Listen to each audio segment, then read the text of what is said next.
I flew into the darkness. I saw no source of light, and I was afraid. And alone.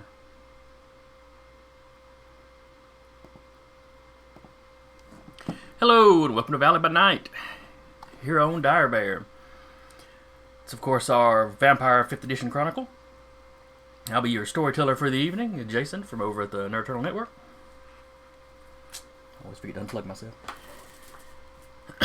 And joining me tonight, as usual, will be Duba playing Alexander, Eric playing Samuel, Rat playing Maeve, Sarah playing Jolene, and Decca playing Blackjack. Let's see. Last week, where did we leave off? I believe we were in Bridge Street Town Center, which is an outdoor mall for those of you not familiar with the Huntsville area. What happened to me? Or this guy was. On the stream, you're just pointing down because you're one of the bottom guys. Yeah, I know. It's fine. I don't care where I'm on the stream. I know where I am on Zoom. I don't know where I am on the stream. Well, you just got to run the stream next to the Zoom. Be fine. But let's see. You were having a meeting at Bridge Street. I know Samuel was there. I believe Alexander had hitched a ride with him. You are correct, but I am doing Nosferatu shenanigans and hiding. Okay. It's a pretty well lit area, but that means there's plenty of shadows in the corners and stuff. Exactly. Let's see. You were meeting with Walker Boyer, the human magician from Mooresville, or one of the ones from Mooresville. You had seen one of his friends. I don't think y'all ever heard his name given, but he was recognizable because he was the one in the cowboy hat when y'all were back there. He's been wandering around the mall.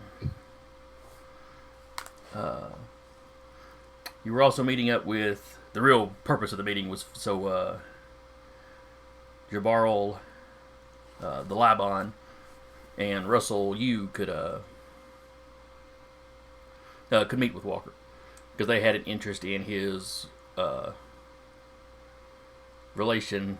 I think we decided to go with the term niece, though they're more distant than that.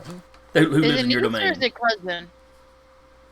It was some kind of distant cousin, but I want to say he refers to her more as a niece. He is a good bit older than her, so. Okay. And however distant they are, she's like the only relation he's got in the area, so. That way, you just say niece instead of going, third, fourth cousin or whatever. Let's see. I believe that's where we wrapped. I believe that was right where we wrapped, because the rest of you were going on about your own business. It's one reason you're doing this at Bridge Street. It's a nice public area. Yeah. And y'all are on, you're off to one side, but there's restaurants on either side of you, so there's some traffic. Yep. And I believe everybody had just shown up. And had Samuel done introductions? Yeah, we had done introductions because the Libromb was like a kind. Oh, right. Because that's a violation of both his people's traditions and yours, he's pretty sure. Who's this guy in the know? Russell didn't seem all that upset about it, though. Yeah. He's not being obvious about it, but you can tell his head is kind of on the swivel. He's keeping a very close eye, kind of on the roundabouts. Yeah.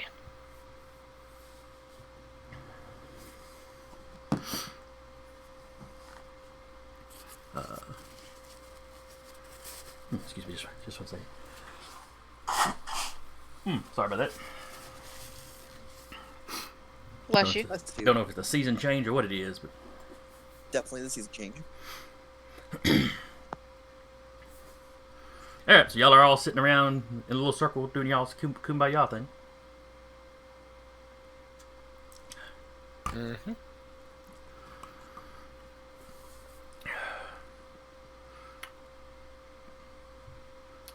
the first thing Walker wants to know is what the Libon's interest is in his family. Man, this is going to be awkward with two NPCs talking to each other. Considering I don't do You got voices. this. I Got don't this, do believe in you. voices, though. I mean, it gives me time to grab a soda. But Samuel will. He'll mention that they were. They might not. Well, they might not be interested in your family. Oh, yes, that's right. You had suggested that it might be... It was just someone in the household, so it could have been her husband. Yeah. Walker nodded. Though, as Walker had mentioned to you last week, they had done a... He's done a pretty good look into the boy's history. Yeah.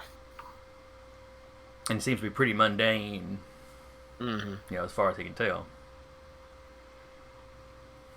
I mean, you can never tell when a family's got, a wizard in the background, or, great aunt so-and-so married a werewolf, or whatever, weird stuff happens. You can't throw a rock in this world without hitting 3 supernaturals. Yeah, no kidding.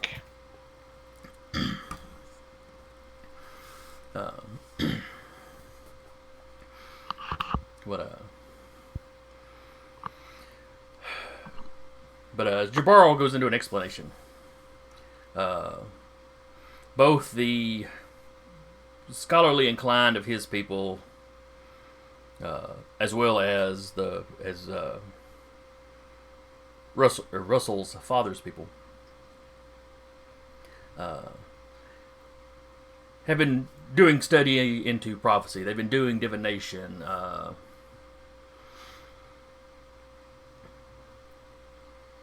He seems a little hesitant, and then he just kind of shrugs his shoulders and goes on with it.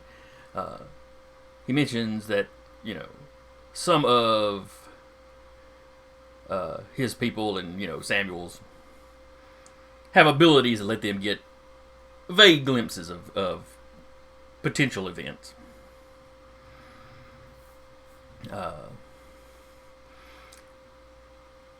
And of recently, at least of the ones he has been studying, and some of his colleagues, have all been pointing him to this part of the world. They've been slowly narrowing it down from, okay, it's, Northern Hemisphere, U.S., Southern U.S., until they finally have narrowed it down to Huntsville. Mm-hmm. And then once here, his own abilities have eventually led him to this house. And of course, once he got there, he could not cross the ward. At least not without some cost. And he wasn't quite ready to try breaking such a thing, as he didn't know who put it there, or, how severe a reaction people would have to it. Mm-hmm.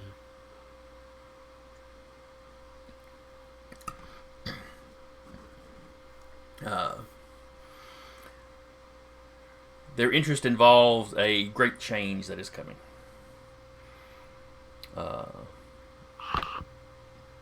He doesn't know what the kind. Probably not the term he would use. I forget what the Libon's term is for normal folk. He doesn't know how much the mortals in this part of the country, part of the world, rather. How many stories they've got about the end of the world, or as far as hints as to when it's going to be. It's like Samuel's people. They believe the end time, or many of them believe the end times are upon us. My people consider it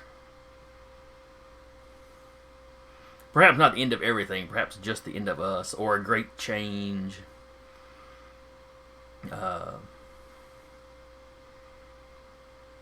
Certainly a time of turmoil is upon us. I'm not sure what Russell's people as a whole feel, but his father is quite certain. that there is a new beginning on its way.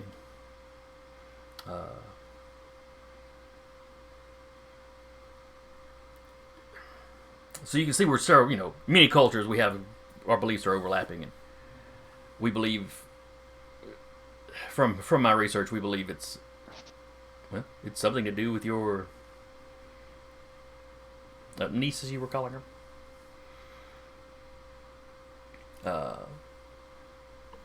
Or, excuse me, I keep specifying the niece was probably, which is probably me giving stuff away, but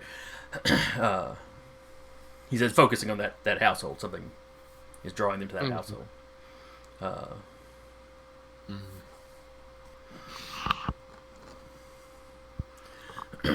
They intend no one any harm, unless somebody proves to be truly dangerous.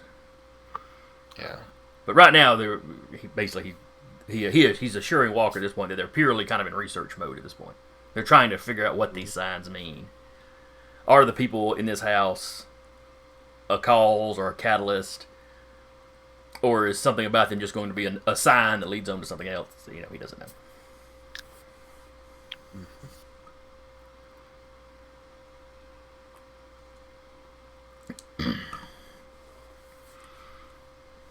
Walker, for his part, has been very quiet during all of this.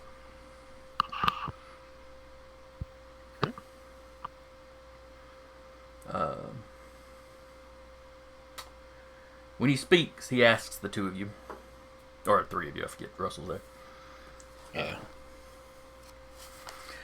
Have any of you ever heard, I'm going to butcher this name, I just know it. Have either of you ever heard of the Mogan Ha Chav?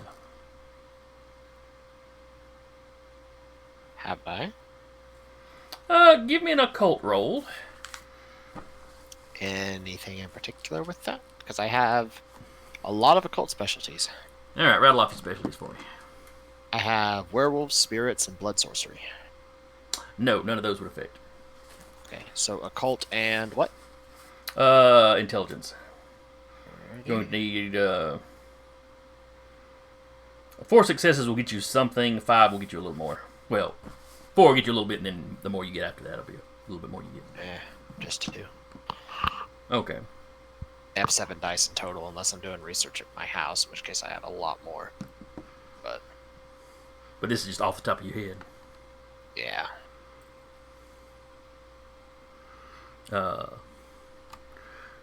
Jabaro and Russell both shake their head no.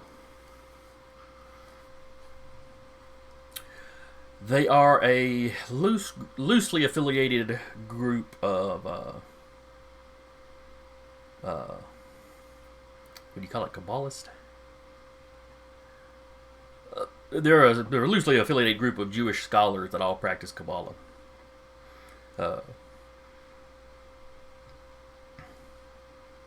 And he looks at Russell and Jabbar, and like it's a Jewish mysticism, traditional. The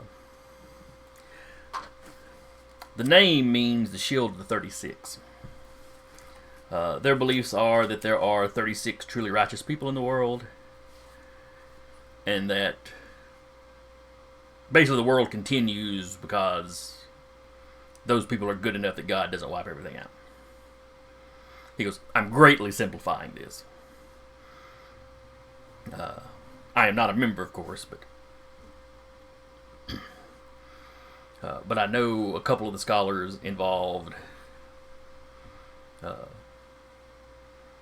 and their rituals and studies have pointed them at my niece.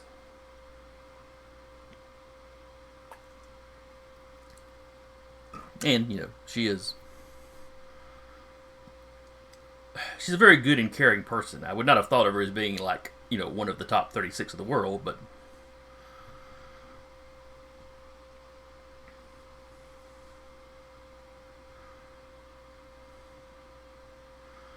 she has no knowledge like I have. There's nothing. I've never found any sign of anything supernatural about her.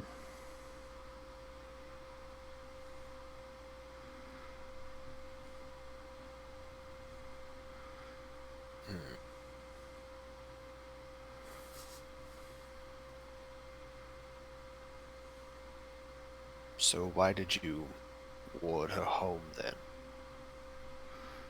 These colleagues thought there could be some danger to her. I tried to convince her to stay in Mooresville, but it's a town of 50-something people. So convincing her new fiance to move there was, well, it wasn't going to happen. He was from the city. He didn't want to move out to the podunk, middle of nowhere. I see. And it's not exactly like I was going to stand up and tell them, what kind of world they actually lived in. Sometimes ignorance can be protection.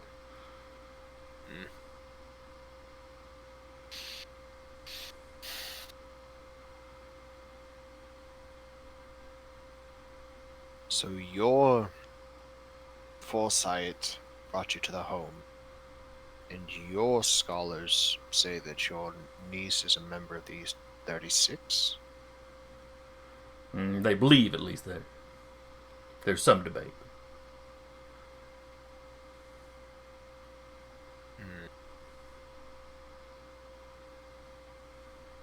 Well, it is an interesting coincidence then, isn't it?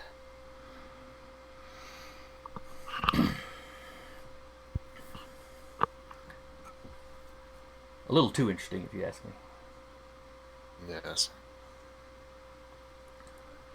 He'll look at the light bonds like, well, what do you think of this?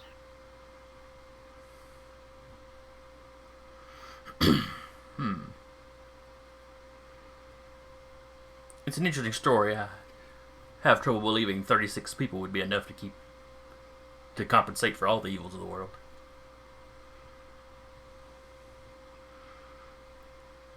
But, I don't know much about your gods, the gods that you have over this way, so.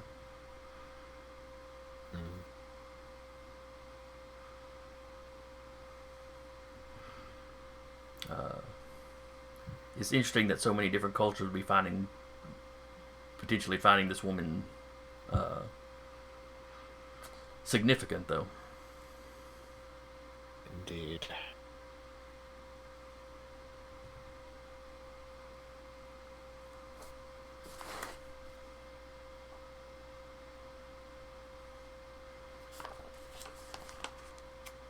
Speaking of which, did somebody write her name down? I don't think she ever had a name. Yeah, I don't think you ever gave us a name for I may her. not have.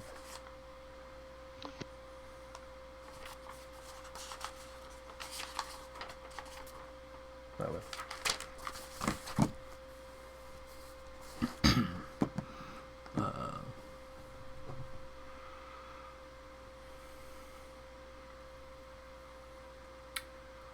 Jabral brings up the Bali. To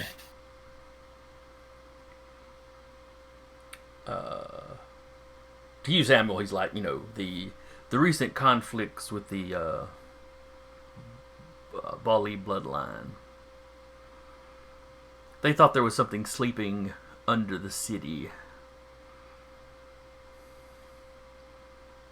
Could this tie into that? Or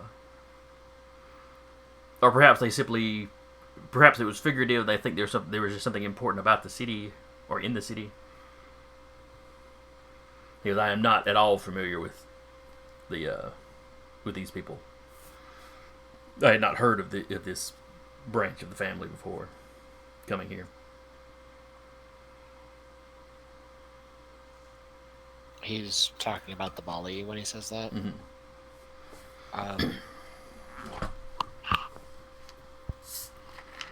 Well, they were widely considered boogeymen amongst our own kind. Demon worshippers and the like. Walker starts looking very concerned. So, we don't have a great deal of knowledge of them either. Other than the fact that we are now at war with them.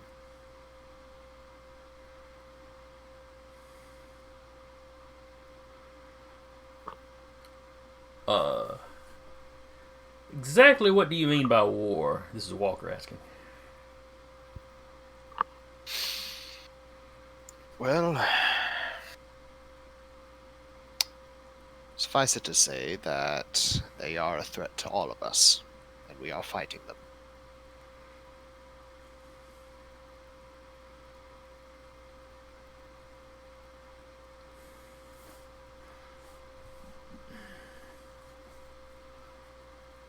So this is this like nightly conflict y'all are having? I know a little while back there were some odd stories coming out from up here. A gunfight over by some shopping center on the road. Let's see, what else would have made the news? That night several months ago, where all the dogs or all the you were having all the wolf howls or whatever it was.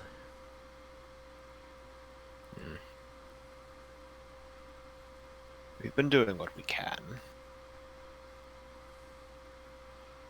Oh, and the attacks on the hotels, that would have made the news. He would bring that up. Yeah. That was them. What did they want with hotels?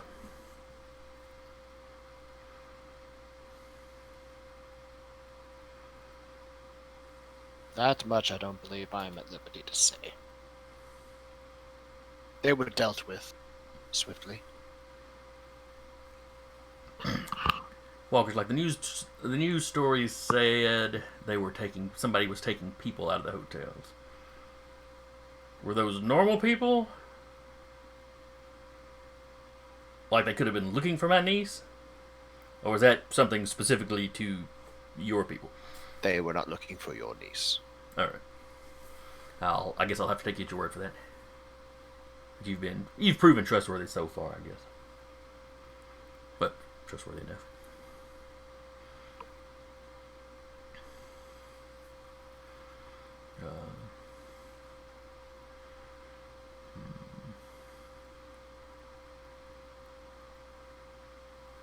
Let's see. I'm trying to think if there's anything. Basically, the conversation at this point will kind of break down into them discussing specific, I think that's a word, specific rituals, divination rituals, and going into kind of the research that's been done, and kind of shop talk for the occult inclined.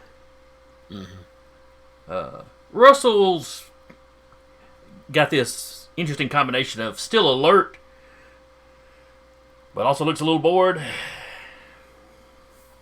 Maybe he's a little more man of action than scholar. Yeah. Should have brought the brew, huh?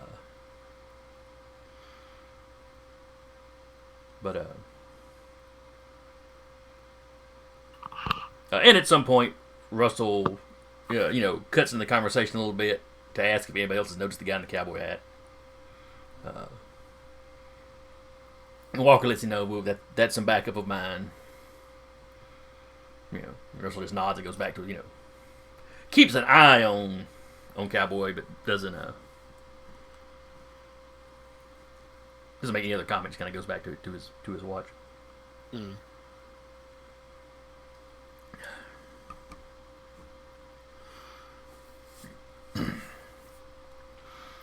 Is there anything Samuel wants to ask or interject? He's mostly going to be just listening and information gathering. Okay. Well, you've got a few new names to add to your list then, or of groups and organizations in there. Yep.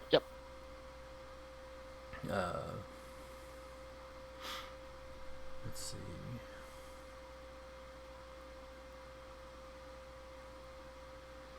Yeah, I think that's all you'd pick up out of the conversation specifically. So by 8 or so, everybody says their goodbyes. Walker and his friend leave basically from Wonder, leave out and head. Let's see, on Bridge Street, you've basically got. Well, you got the movie theater at one end. They're walking towards that end. Yeah. Jabral and Russell. Well, Jabral thanks you for setting up the meeting.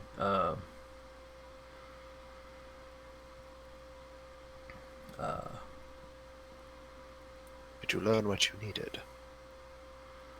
No, but I've gathered more information. Like any large research project, you gather information like puzzle pieces until you eventually get, if not the whole picture, at least enough to know what it's supposed to be.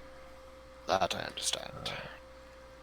He'll begin researching what he can on this Kabbalah organization and or their belief system, at least, to figure out how their stories and myths may blend into his people's, to Russell's. Yeah. Look for the commonalities.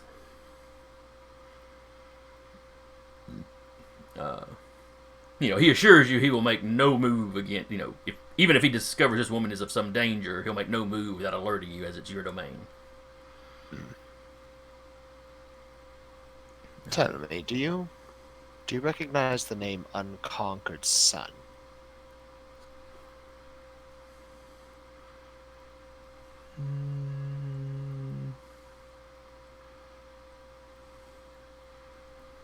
What? Oh, grab my dice. Let me give a roll for him, because That's a specific thing. Yeah. that is pretty specific. On the other hand, it is also a... Well, I can't really say a Roman deity. The Romans adopted him at one point, but... As European gods are wont to do. Yeah, it's like the only lasting effect Elgabalus has had as emperor.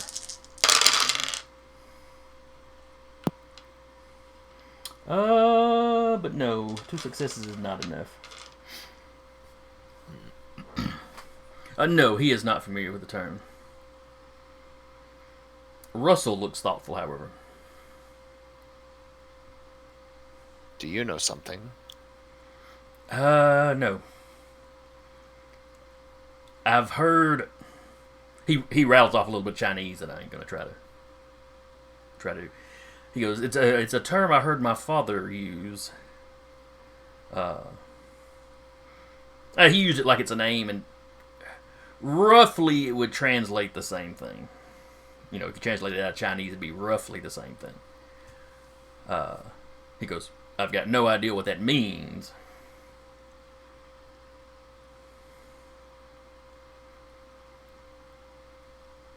I see.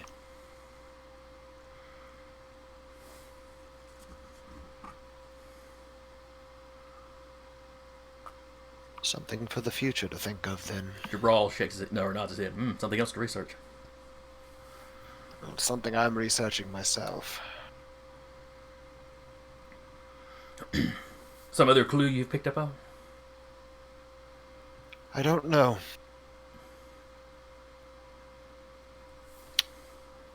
All I do know is that it is ancient.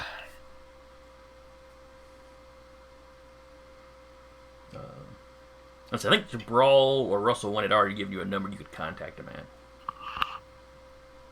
Yeah. Well, Doctor, I think this will prove to be a productive meeting. If we discover anything else, we will contact you to set up a meeting, trusting that you'll do the same. Of course. A meeting with Walter or myself. We didn't get his number, so I guess we'd have to contact you either way. Yes, quite honestly, I prefer it that way, as he is my contact into the mortals version of the supernatural. It's always best to be informed. Yes. And after that, they depart. So while this meeting's been going on, what have the rest of you been doing? Blackjack.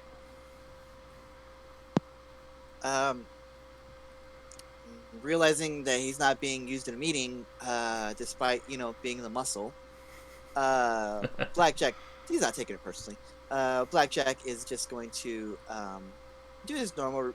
Now that he doesn't even have to worry about the farm anymore, and he just kind of like gives it a once over, looking good. maybe talks to the person he's blood bonded for a little bit, and then That guy's he just- usually there when you get up. yeah, that's fine.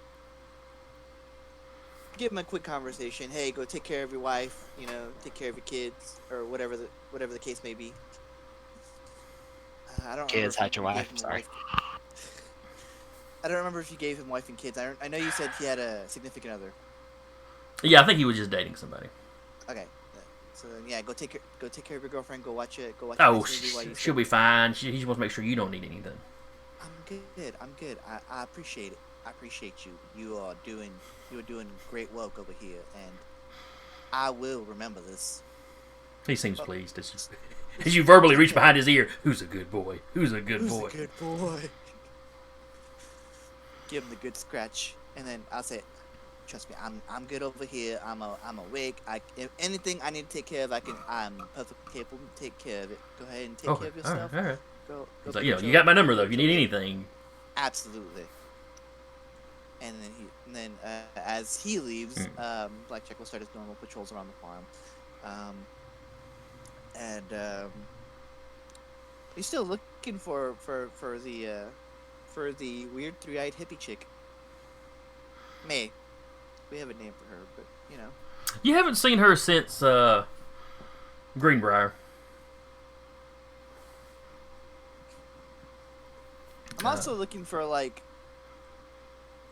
places where not necessarily for any particular reason, but just seeing if there's any in our domain, the red question. If it's been like tagged somewhere in our domain. Okay. As you drive around, you have not seen it. You had those initial few tags that went up, and there's a rumor going around that some of the sheriff's deputies may have run somebody else off that was spray painting it.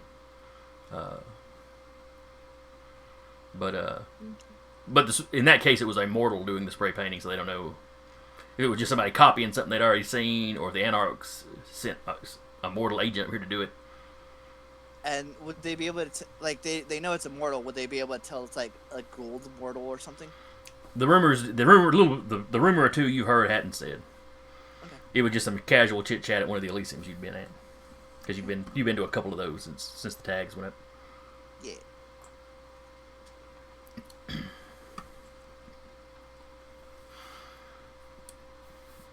Jolene.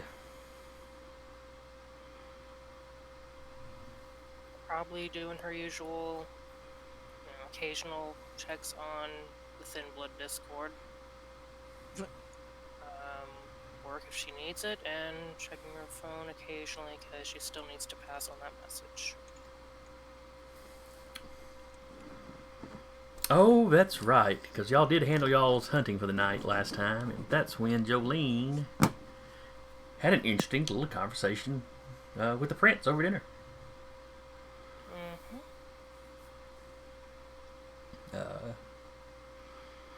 So yeah, you get the, well, you probably got a line of them before you went hunting. Like I said, every few hours, all the Thin Bloods checking in.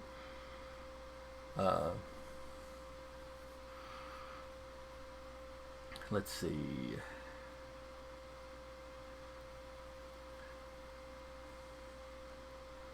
You probably need to work. I think it's been a few days since you did a shift at the Waffle House. Yeah, she's probably picking up shifts, so she is probably there for the evening.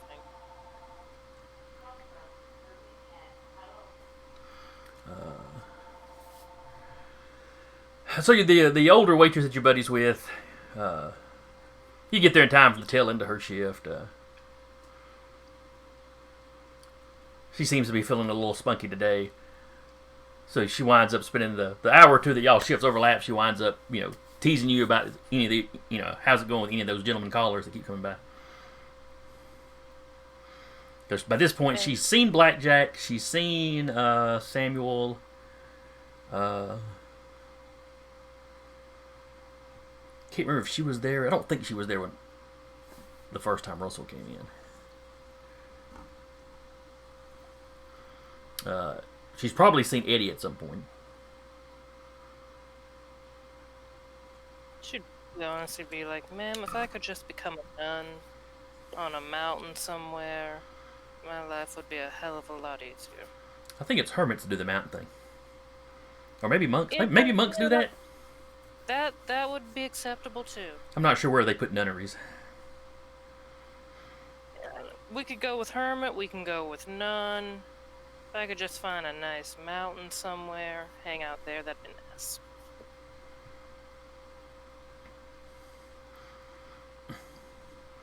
Well, you know, we got the mountain over there with the ritzy folks. I don't think you're gonna make that working here, though. Yeah, don't think that's quite Waffle House money. No, you need to marry a doctor or something.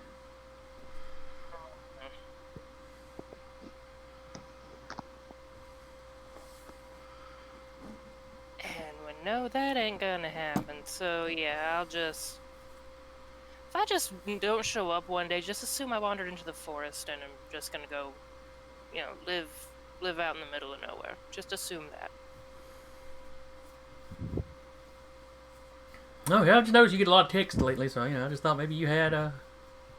maybe you were just holding out on me. I somehow managed to kind of become surrogate mom to some youngsters, and you know how kids and technology are. Yeah, just like I got grandbabies that are just on the phone all the time. It's terrible. Sending me all the TikToks. Is that like the Facebooks? I think so, I guess, yeah.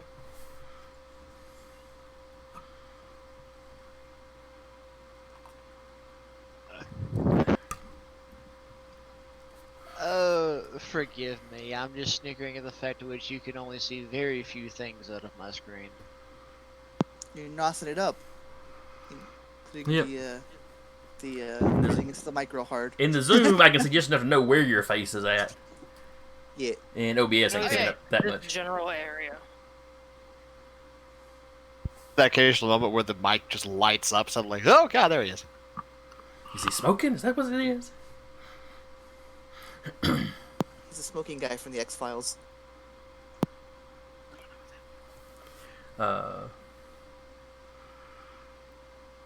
Let's see.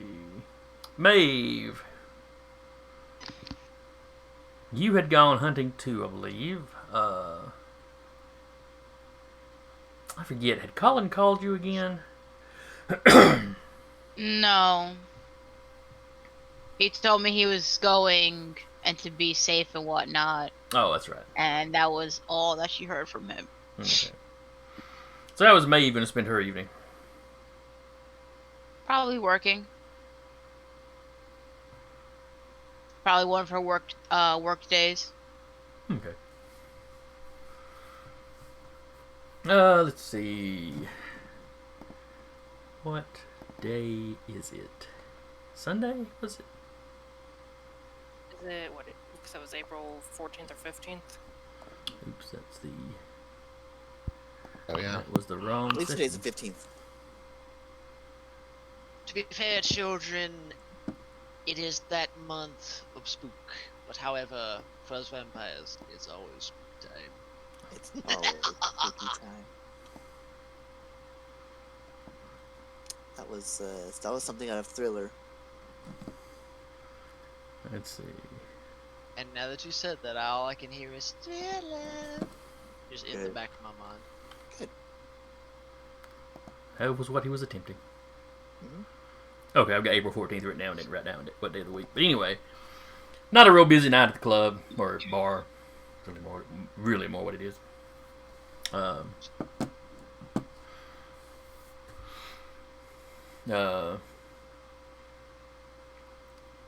Let's see. It's probably still cool enough that you can wear a jacket. Since you've pretty much still got to wear long sleeves at work because they'd be expecting your arms to be all Mm-hmm. scarred up. Yeah. You never know. Might just decide to show up in a nice, good old button-down shirt with good old long sleeves, nice cuffs. Yeah, Kind she of could. give a different appeal. She go for that grunge look. Always going for that grunge look. 90s grunge aesthetic. It's very true. It's very true to the game. Well, maybe not this edition of the game though.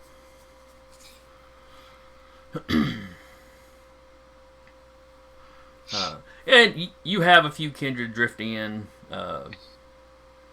You recognize them; they're semi-regulars. The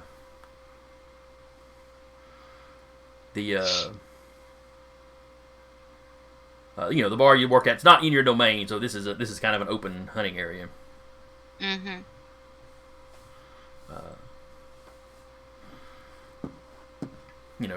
And they know who you are. You get kind of a nod or whatever, an acknowledgement as they come in. Mm-hmm. And she'll do a small acknowledgement back. Like I said, they've never given you any trouble. They know, Mm-hmm. both the masquerade and not getting on your bad side.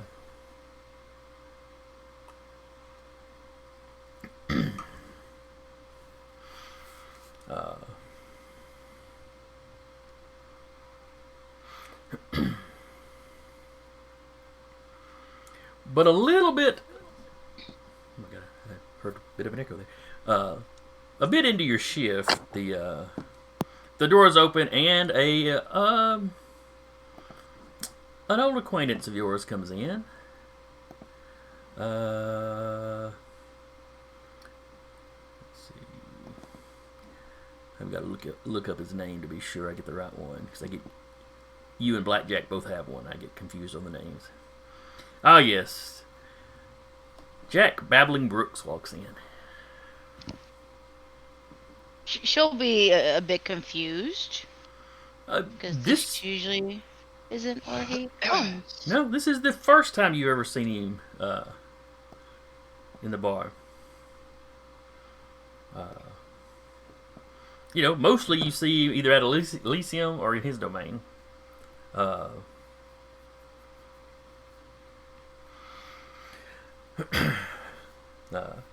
just going to assume that prior to the formation of the Jones Valley Coterie, you were probably staying somewhere close to his domain where y'all were running into each other, periodically.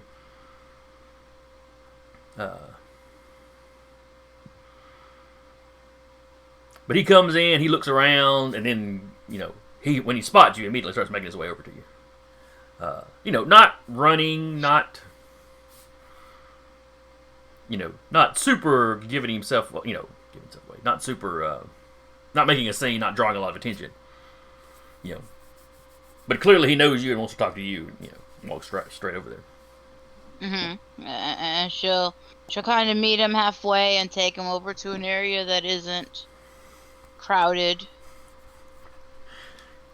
Because, oh crap, I'm all cave-in is in my place of business. There's no telling what is about to happen. Uh-huh.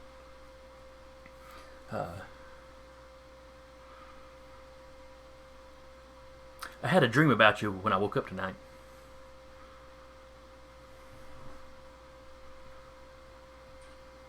That's how I dream when I'm awake. Mm-hmm. Not like the silly kind that dream when they're asleep and can't remember it. Yeah.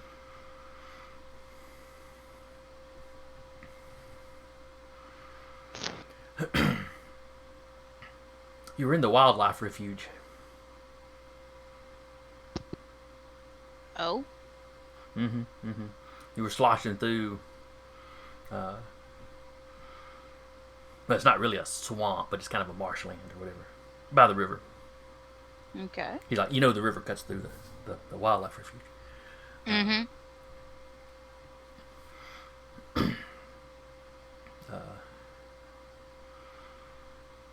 You're really not supposed to go there. The prince has made it off limits.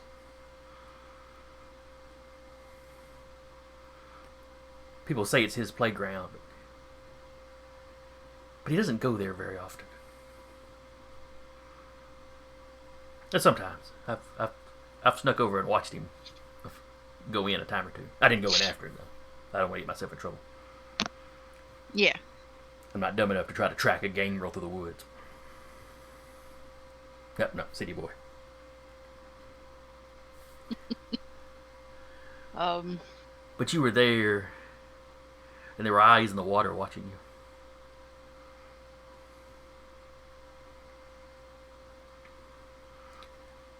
I went by and asked the children if they knew anything about it.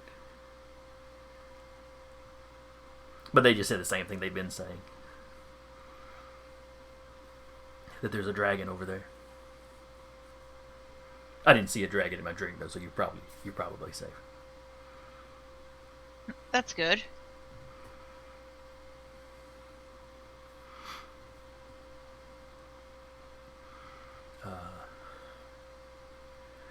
But I think you need to go there. But you probably shouldn't because you'll get in trouble. Well, if you get caught. But you're a gangrel too, so maybe you wouldn't get caught. Maybe, but he is definitely a lot older. So, Yeah. if he's yeah. there, he will definitely catch me. Well, he doesn't go there often though, so maybe you can just schedule on separate days. Oh, I guess that would tip him off though. Kind of would. I don't think you were close to the arsenal though. I wouldn't go there. That place is truly dangerous.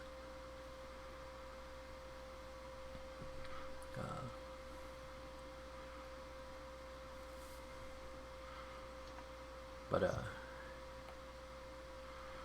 something's going to happen soon.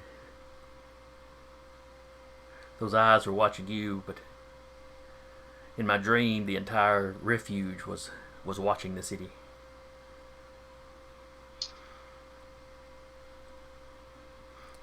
It would watch the city, and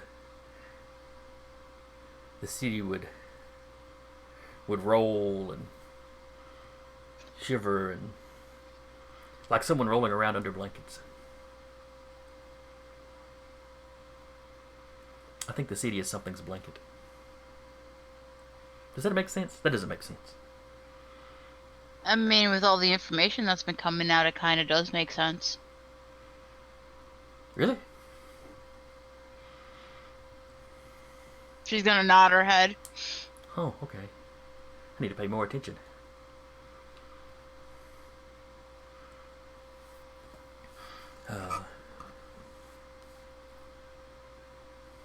But anyway, I just wanted you to know, in case you were planning to go over there, that you should probably go over there. Or in I case wasn't thinking about going over there until you just said something. Oh. Huh. I wonder if that makes my dream a prophecy or a self-fulfilling prophecy. Do you remember the color of these eyes that were watching me? No, it was pretty dark. It was really just the light glistening off of them to let me know they were there. Okay. It was weird too. The sky was dark. Yeah, because, it was night. Because, But the sun was up above us watching everything. But it wasn't The day. sun? It wasn't lighting anything up. It was just there. The sun was up, not the moon? Like I said, the night sky was still dark.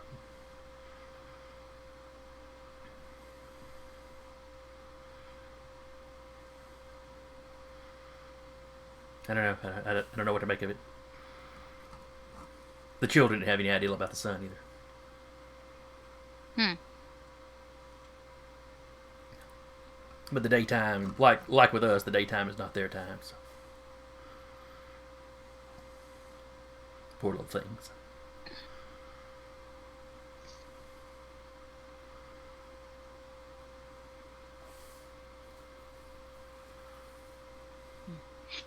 Thank you for actually coming to me with this. I'll see what I can find. See when the prince goes there. She won't say prince. She's like, I'll see when he goes there and when he doesn't.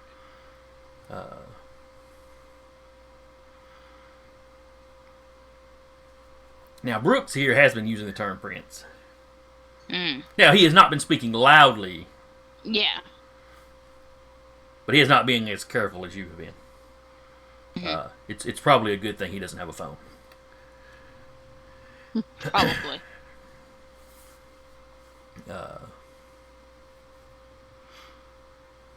Let's see. I think that was all he needed to talk to you about. Well, I should probably be going. Crap, almost hit Alejandro, but that's the wrong Primogen.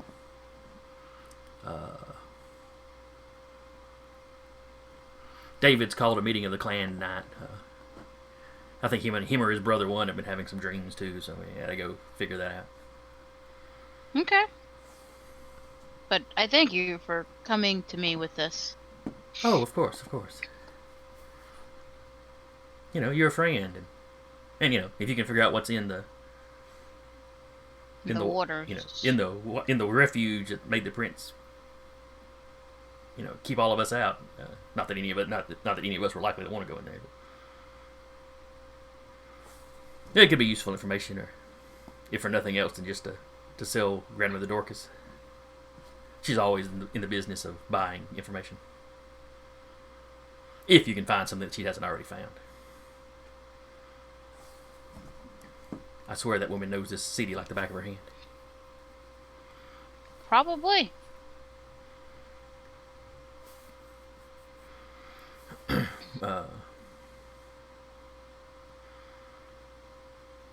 And you know, without further ado, he gets up and heads on out. One of the other bouncers is kind of looking at him.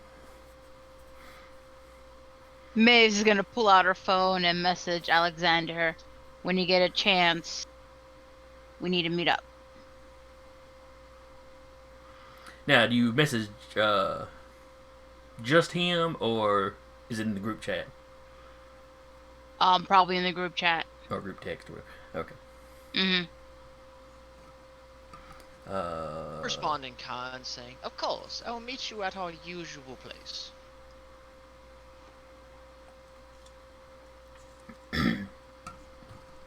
Alright, so later in the night, if nobody's got anything, you know, pressing they want to do, we'll jump ahead. To when Maeve and Jolene's shifts are over. And you can all meet up at the Evening Primrose. Shops closed, of course. This late at night, the shop's closed. Bree's already gone.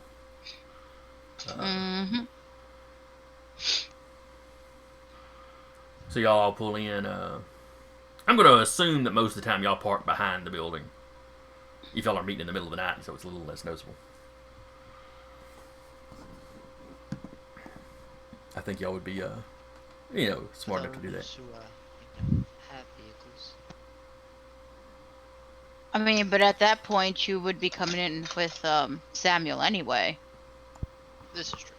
Yeah. Right now you're driving around with him.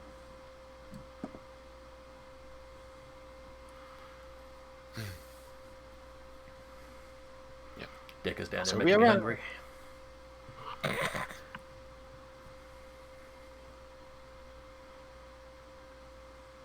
So we're all there?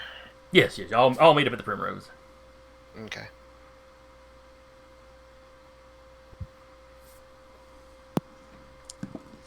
Which I think is where Jolene's been crashing out lately anyway.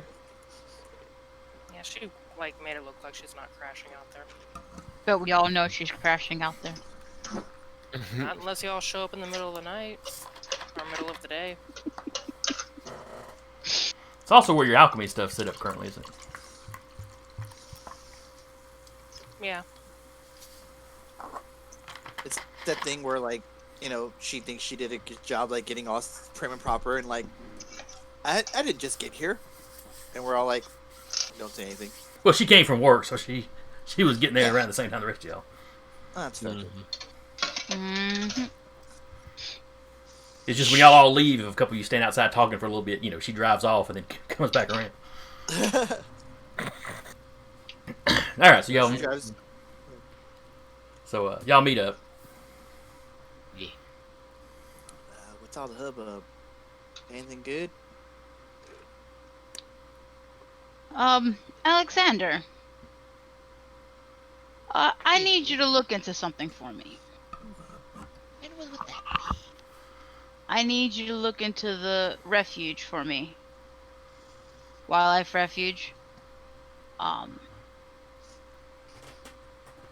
Particular reason why you want me to look into that? I need to know when the prince is there and when he is not. I mean, give me a few hours. I'm sure I can set up some cameras on the perimeter. Don't let him know. I said perimeter, meaning on the Yeah. outside. Yes, but he cannot find those.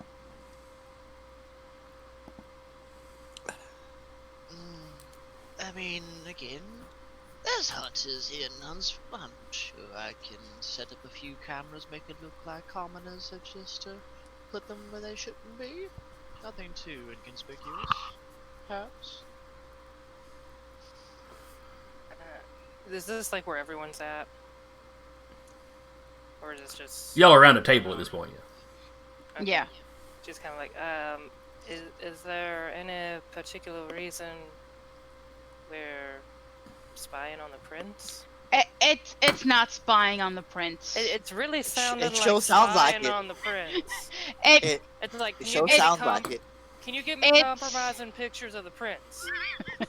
What? no, it's not spying on the prince. A friend of mine's came up and said he had a dream of me there and had eyes watching me. And he said I should go there. But So- as we all know, it's off limits. So, So we spy on the prince because it's off limit? because I need to know when he's there and when he's not.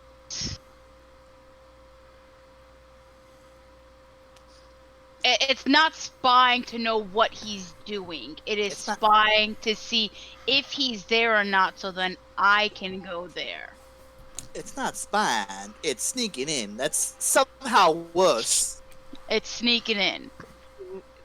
Are we even sure that he has a regular schedule of when he goes to this place? Or just like, hey, let me go out to the wildlife refuge for a little bit of a nibble? It's Oh, did we lose her mid-sentence? Yep. After maintenance. It wasn't me. Her computer shut off.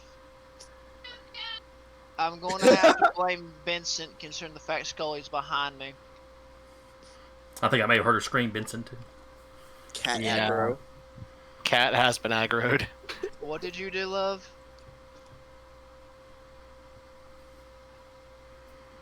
So you pressed the power button with your big toe by accident. Oh, and here we were blaming the cat. I'd still blame the cat. I'm not gonna lie. Fight the cat. But I don't scream. Fight the cat gently by giving it cheek scratches. So, we apologize for the disturbance, ladies and gentlemen. Please hold as one of the plot devices slowly returns. While we're doing that, Fuck though, Christ. if Jolene would like to pass her message along, now would be a fine time. She would probably do it when there's like no one around. She's like, that's a weird ass message for the prince to be handing over to me. I hope you wrote his message down, because I don't remember exactly what it was. Yeah, I remember I was the gonna gist say, of did- it, but I was gonna say the Jolene would remember. Player has no freaking idea the exact wording. okay. I like have the general gist of it, but Don't make me go to the VODs. Clip it. heck, you know what? Clip it, Deca, Let's clip say it. after like that, she'll be like, "Hey, got a message for you from the prince." Be more specific. Me, Samuel Blackjack? Points at Samuel. She would have been looking at Samuel. Oh, what's the message? He said you had Travis doing something for him, and it said basically, if it's just kind of a goose chase, there's gonna be a price. Or something along those lines. I can't remember the exact wording. Consequences, I think was the term he used. Consequences. Yes. Given everything that's been happening with Alejandro, I asked Travis to look into what he's doing. Cool. We're spying not only on the prince, but sending Scourge after a Primogen. Cool. Power play. Well, I mean, that, to be fair, that is sort of what Samuel's doing at this point. But, well, yes. Sort of. Okay, what did I miss? I'm back. All right. And just passed on the message. Yeah, we just Okay. we cut to Jolene. Basically, that part of the conversation would be after Mae finished her stuff. So you cut off mid sentence. Yes, I'm trying to remember what I was saying because my computer just. I'm like. Yeah, you just dropped. It was literally mid word. Yeah. You were trying to explain how it's totally not spying on the prince. It's not spying on the prince. It's It's more like setting up cameras outside somebody's house, not to watch them, just to make sure you know when they're not home, so you can sneak in. It's advanced Sounds a casing lot the like joint. breaking in it. It sounds a lot like breaking and entering to me. Except the refuge isn't locked, so it's not breaking. It's just entering. just entering. So it's trespassing. Yeah, it's just a little trespassing. Nothing to worry about. Listen. I am all about breaking rules, but perhaps not necessarily the rules of something the prince sets up. Maybe like we jaywalk or something. We start with something light. So Which... the dream, the dream he had said I was in the river walking through. I had eyes on me. It was nighttime, but the sun was out. I mean, have we not looked at an alternate possible idea that he is just truly batshit crazy? He's been predicting my death for a while. I kind of would believe him. That True sounds like death. something we don't want to go into if it's going to be your death. That won't be probably my death. Apparently, there's a dragon in my death. Oh, there's a dragon involved in this too. No, not for what I need to go look for. But apparently, I do this when it's nighttime and the sun is out, but it's still dark. Blackjack's kind of like looking During over a solar like, eclipse or something? It was nighttime. Just the sun was out and it wasn't lighting the sky up. Do I, Blackjack, know of any, like, because he's dealt with Malkavians, he knows they kind of talk around the point. Has he ever dealt with, like, any, or has he ever known any, like, iconography that involves a dragon? Your main bit of knowledge comes from Bobby Bedlam. Right, and that's what I'm saying. I know that Malkavians tend to talk around points when they're speaking about stuff. I'm not necessarily asking if I have, if he has ever told me anything like that. I need to go with Alexander about that in a little bit. Anyway, I was asking of if he has, if Blackjack, just from his knowledge, knows of anything that utilizes like dragon iconography.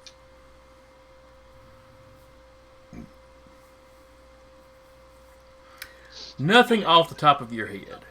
Okay. From your dealings with Bobby, a lot of times when they get one of their visions, which some of them get in as dreams, I'm just calling them visions. A lot of times stuff's very symbolic. Yeah.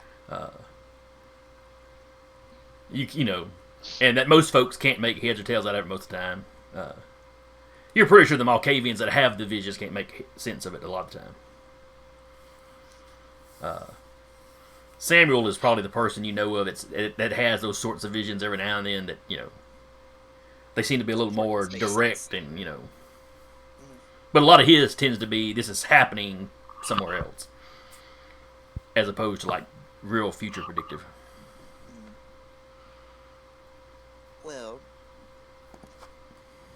mean, I have my own contact in the Malkavians as well. I assume that's who you're talking to, maybe? Mm-hmm.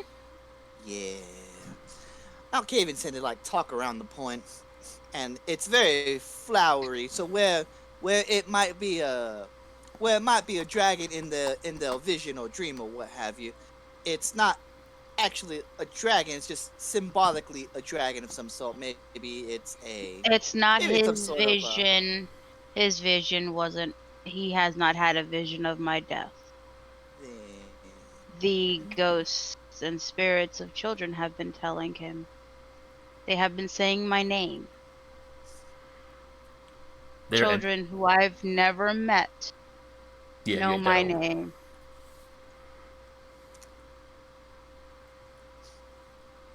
Are you okay, Maeve? Are you just? I'm just making sure you're. She's just that gonna your give him a faculties- look.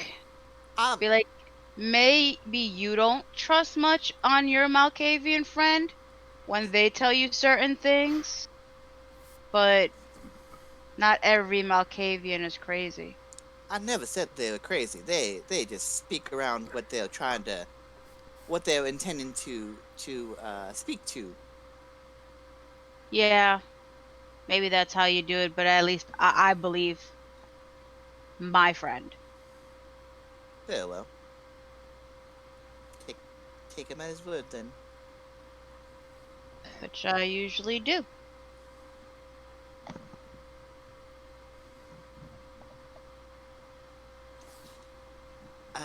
Be that as it may, this is still a lot to ask about to I'm not saying I'm gonna go do it the first chance I get.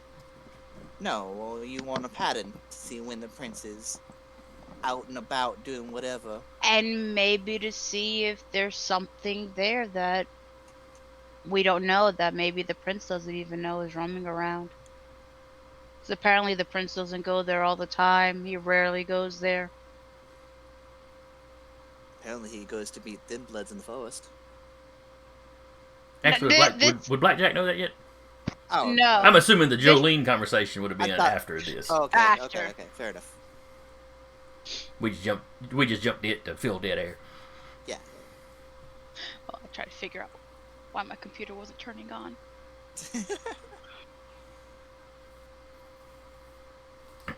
So just so we're clear, we're going to go set up cameras around the prince's, I don't know, holiday area or, territory or favorite hangout, restaurant, whatever, because of something one guy said. Well, now. It's like You act like fine. I will try to gather information any other way. I mean, visions are visions.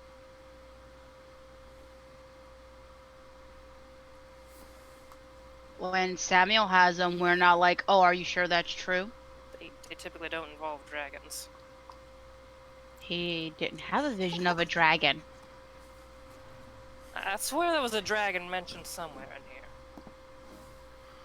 The ghosts that are around his area, because he lives by a cemetery where children are buried.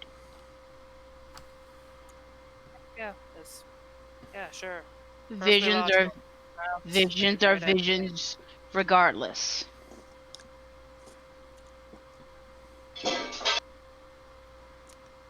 That sounds like a Now that was probably Cat. Buddy, what are you trying to do? You can't get into the rice pot. I understand it's big, and if you you fit, but no. So, you remember the rice pot we used for that big old batch of rice when everybody came over? Yeah, the 30 cup one. He tried to fit himself into it, and it made a noise. Are we trying to cook a cat now? No, he just wants to be Yeah. like, if I fits, I sits. I mean, to And be the fair, rice he pot. could have tried. Yeah. Tried. Crazy cat. Okay. Also goes in height. Thank you. Mm-hmm. All I'm saying is this is asking a lot. I mean, if he doesn't want to do it, he doesn't want to do it. I'm just asking if he can. Again, I have no trouble with setting up ways to quote-unquote spy, remember, gather information. What I like to do, it's what I'm built for best. But, again, this will be a steep price if this is somehow figured out. You do Apparently, Grandmother Dorcas doesn't even know what's there. I doubt Oh. that. That sounds like a mighty fine bargaining chip. What do you think, good doctor?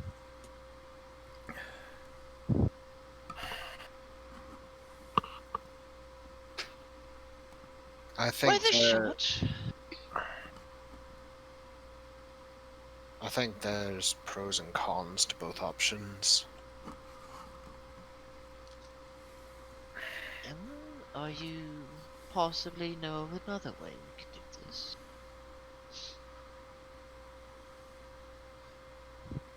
I don't know. As I said, All I know is, should the task that I asked of the Scourge prove nothing, and the Prince discovers us spying on his private area, that would be a great deal of trouble for our coterie. What do you have going on in the works?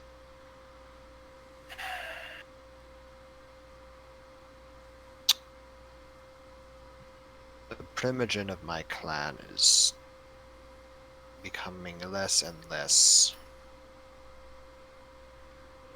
at least to me, reliable.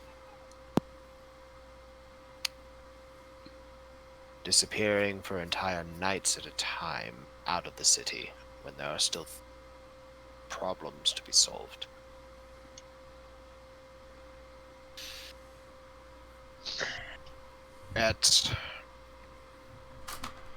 There's a split mind in this, is that I hope he's not involved with the troubles of the city, but if he is, I am trying to see my sire might be able to replace him. Not my sire, then myself. I mean, to be fair, if I had a choice in the vote, you know I would put my ballot in your hat. Thank you.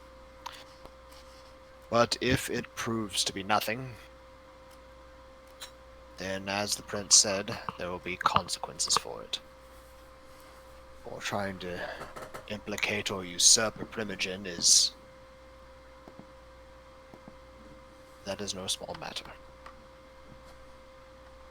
Oh no, of course not. It's never a small matter. However, we must keep a tight grip on what little bit we have. And if your primogen continues to say less in his group by being involved in things he possibly shouldn't be, why can't we tighten our grip on what he decides to let go? It is only fair. Not only would that give our coterie a nice lovely boon, but it would be nice to have another seat of power, perhaps. Sorry, I'm getting a little ahead of myself. Do forgive me. No, it's Yeah, fine. but if it does turn out to be false, then Samuel can be sent away. And unfortunately, Said there'd be consequences and never said what they'd be. Precisely. The best would be sent away. The worst would be final death. not only that, but if anything happens to Samuel, this little ragtag band of misfits as we are would quickly disappear. Because God knows they would have curious thoughts on what we're doing as well. Samuel's too useful for him to kill.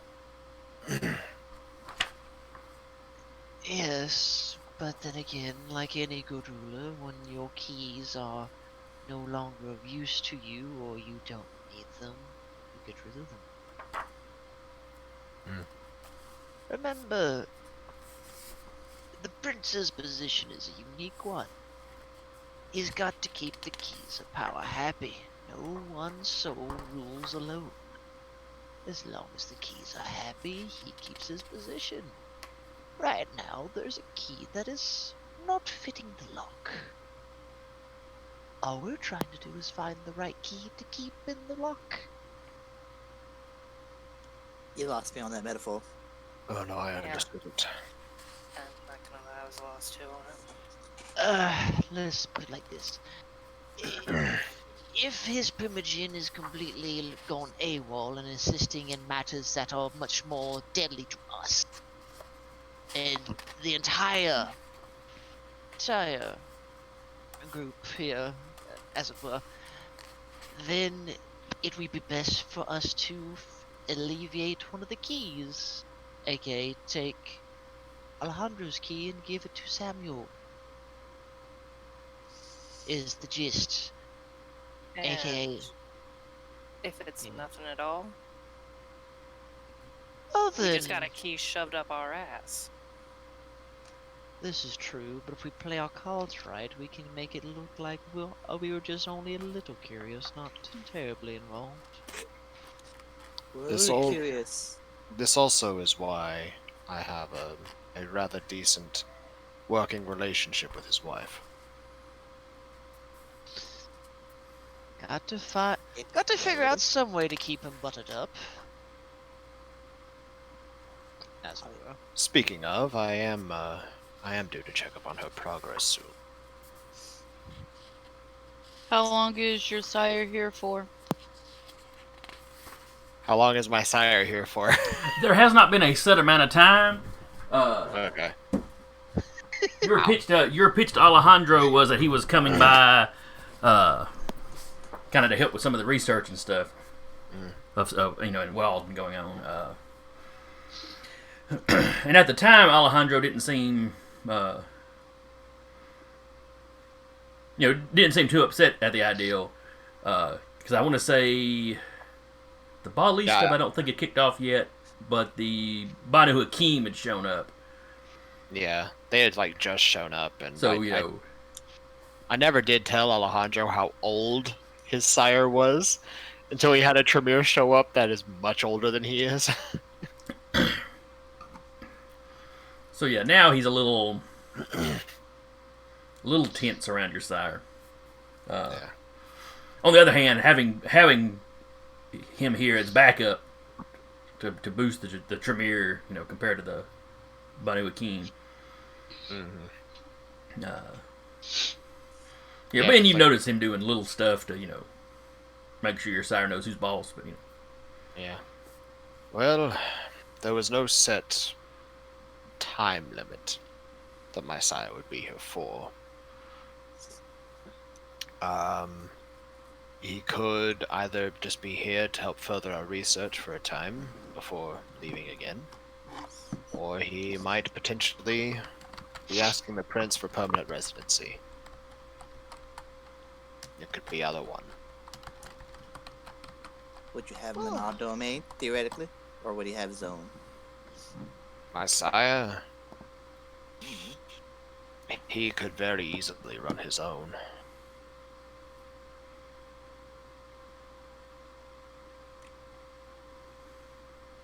Go well, just give him Alejandro's. Fair. It was a thought. Do you know how that is going, Samuel? Oh, the investigation. Yeah. Well, that just started the previous night. I did send a message to Travis, saying when Alejandro returned, which was just maybe an hour before sunrise. So he was out there all night, doing something. I see.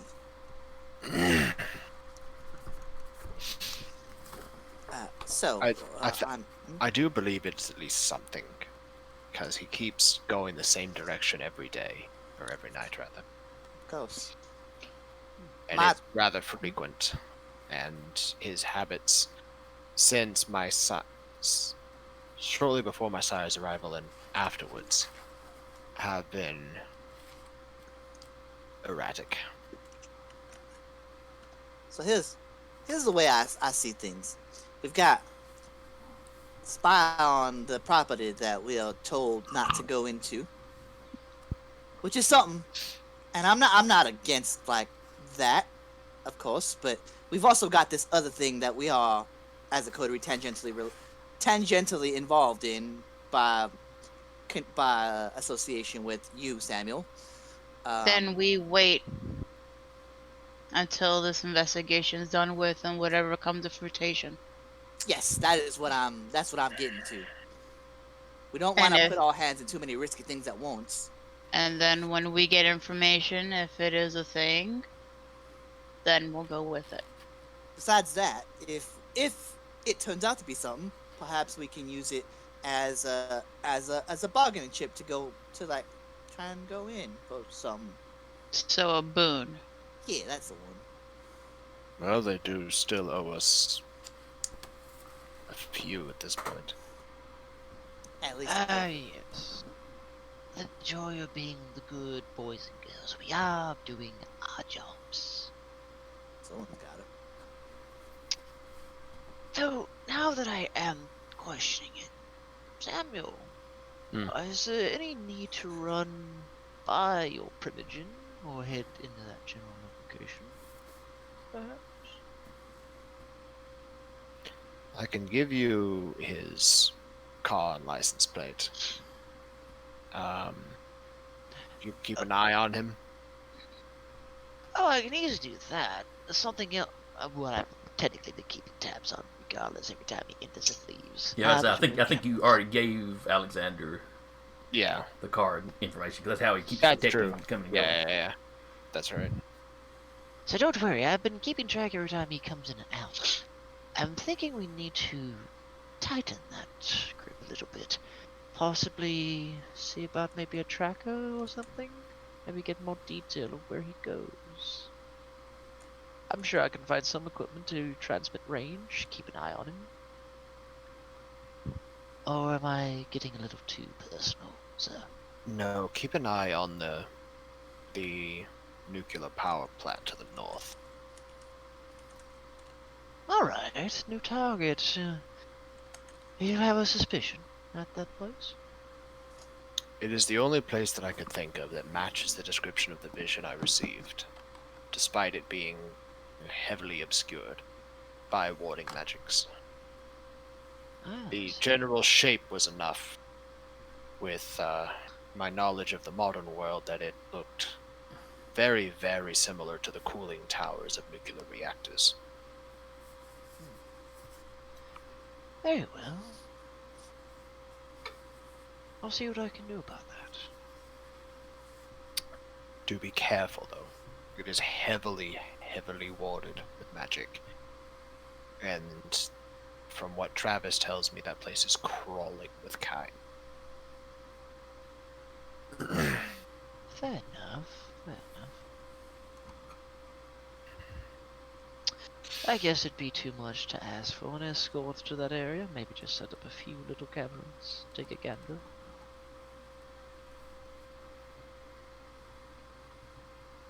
We will see. Very well. Maeve. I did this on purpose while you're eating. I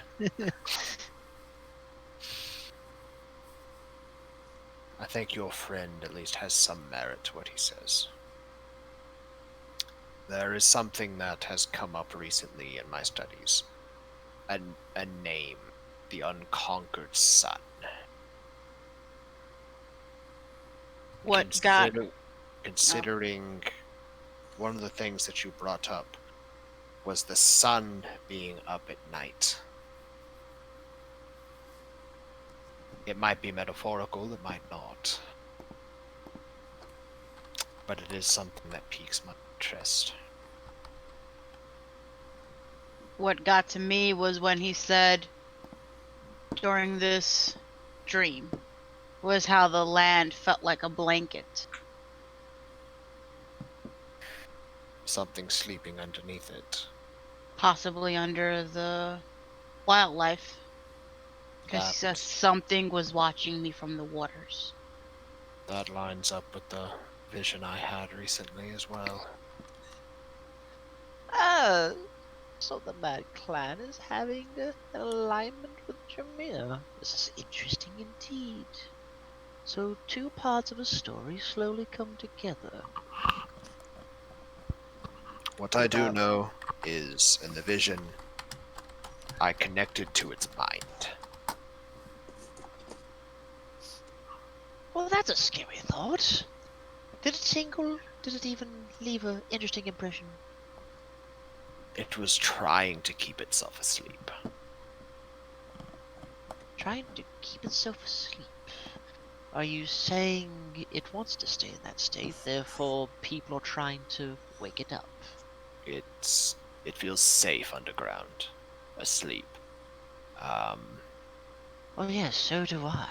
It's trying to hide itself from something called the Unconquered Sun. And it knows whatever it is. It knows of the heritage of our kind. Then All- allow me all- to All the way throw back to this. the beginning of what we are.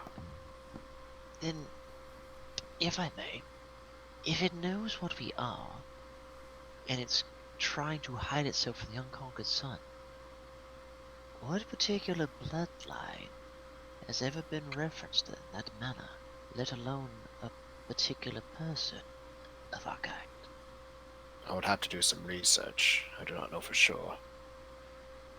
I'll have to do some But of my own. whatever it is was either arrogant enough or powerful enough to call the direct lineage of Cain as his whelps.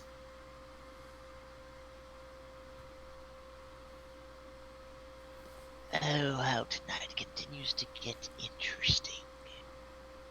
So much to sit down and think about. I'll need to do some research on my own. I've recently acquired a considerable amount of knowledge. Would you Now- like a colleague? Not for now. As you wish. You do your own research, I'll do mine, and then we can meet at a later time to compare our notes. Of course. Yes, Blackjack.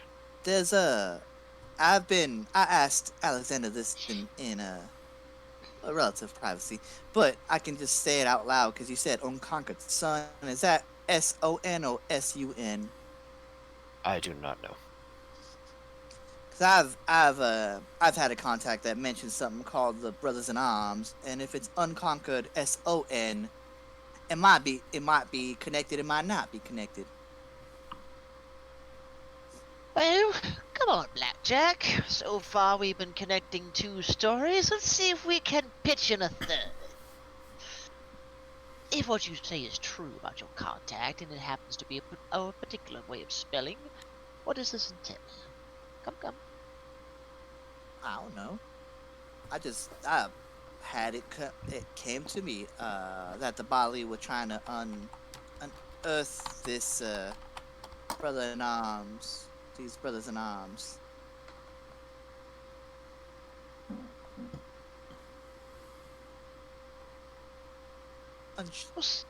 I'm uncertain. As Malkavian tend to be, as I mentioned earlier. There's a way that they phrase things. Essentially, they're very vague. They talk in a very broad perspective of the subject at hand. Yes. They never say it directly. They are literally incapable of saying it directly. You have to parse it yourself. But here we have three potential connections, Yes. This all is dealing with an unconquered sun. perhaps something that's less. This is more risk averse to us, ironically speaking, because it might just be some sort of, for all we know, some kind of antediluvian or some who knows what. underneath everything. But that's probably best left by itself.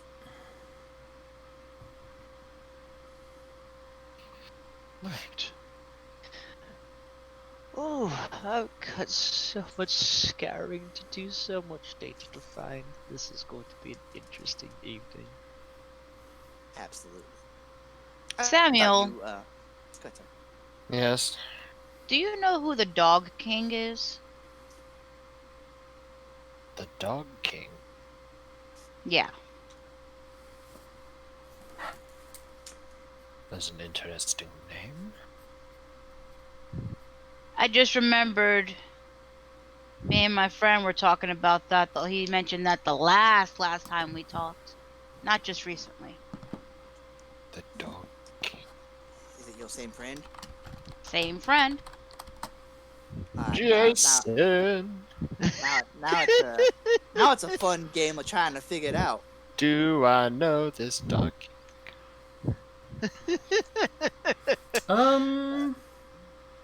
No, I don't think. Go ahead and give me a roll. Hold on, let me double check something, because I think Jason had to look for the information for that. maybe. I blinked for a second. I was like, what is she talking about? Then okay, that's probably how I referred to this something over here. Okay. Yeah, because how I wrote it down was Dog King knows more about it than most.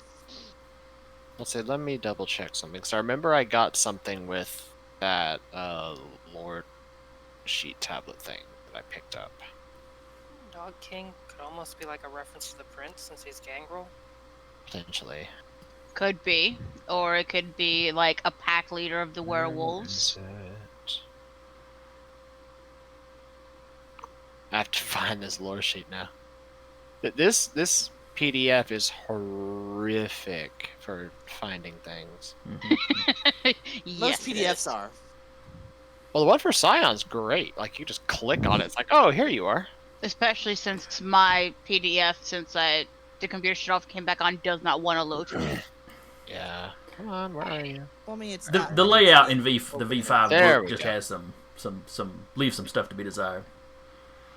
It's also not Okay. meant to be opened in a PDF, I don't think. So, Dog King, does that in any way relate to werewolf spirits or blood sorcery? I don't believe so. No. I cast Shadow. No, I'm double checking because, like, the thing I got from the lore sheet says once per story you can ask the storyteller to answer any question related to such creatures. Oh, okay. So, I was double checking to make sure that it wasn't one of those where I can go, hey, I need an answer, please. No, it is So- not. Alright, so I'm rolling. What am I rolling?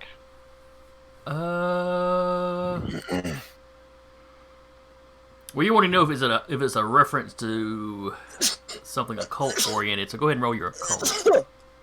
Blush. Bless you. Hi, Vinny. Yes, my little I'm shadow. allergic to your cat. Then you would have been Any, seen in session 0. Any modifiers? No. 3 successes. 3 successes. You can't think of anything that's likely to be related. The term Dog King, there's a Scandinavian tradition from like the 6th century or something.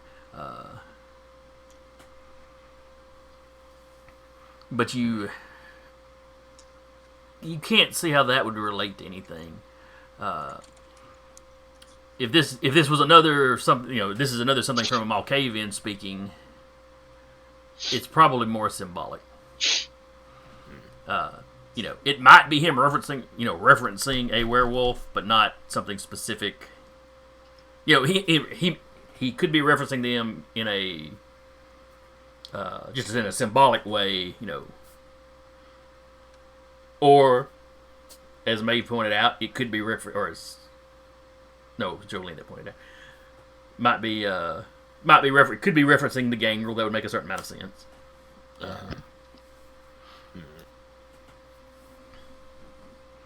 But nothing occult particularly jumps at you. Your knowledge of werewolves, they don't refer to themselves as dogs in any way except to insult one another. Yeah. Here's sweet Poochiana. Nothing comes to mind off the top of my head. I'd have to do some further research. Okay. If you find anything, because he said that the dog king knows more than anyone. Because we were talking about this, about things coming up that somebody doesn't know what they're looking for underneath the city. So, and then he just said the dog king knows more than anybody else about it. I see. So if anything particular pops up about that, I just thought you would probably want to know. I'll do some further research when I can to see what I can find. I can promise nothing. That's fine.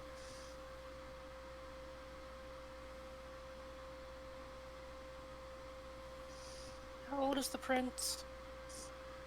He was a child during the Civil War. He was embraced Yeah. sometime after that. He old. Yeah, Julie's just kind of like quietly just like, I mean, he's old. But there's older Gangrel, so In Huntsville? maybe not Huntsville, but Gangrel have come through. There could be somebody else who knows. I'm not sure. Maybe the prince knows. Maybe that's why the wildlife refugee is off limits.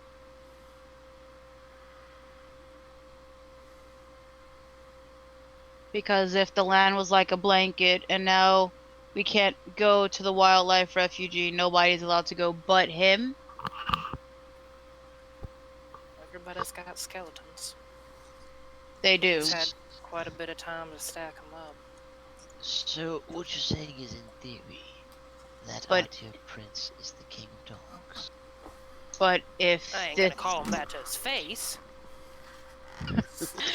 I would certainly hope not. I mean, Blackjack, if you want to, let me know. I want to witness it. I said I would not. Oh, I thought you said you would. But May's gonna be like, but if this is what the Bali are gonna raise, and the prince knows about it, What are we gonna do about it? Up and tell up the prince, or no, I mean, we'll die trying. Literally die trying. I'm not gonna do that suicide mission, but at least come clean with us, if nothing else, so we're not running around like so we can do what? a chicken with the heads cut off trying to figure out what's going on, and he knew all along.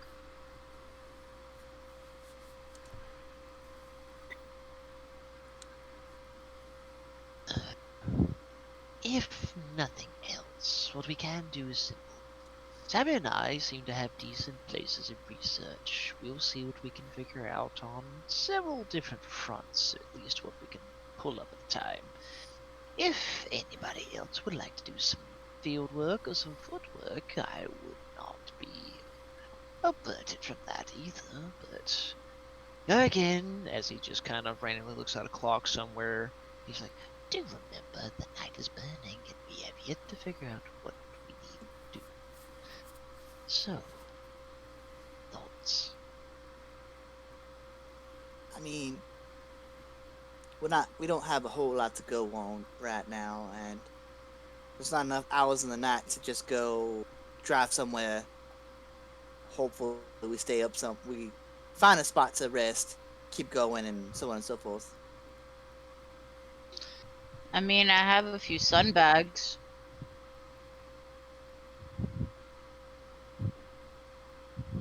We'll hold that as a plan C. Indeed. Right. Well, if there's no further need of me, I guess I'll mosey on back and start my bit of research. Happy hunting. Oh, it will be glorious.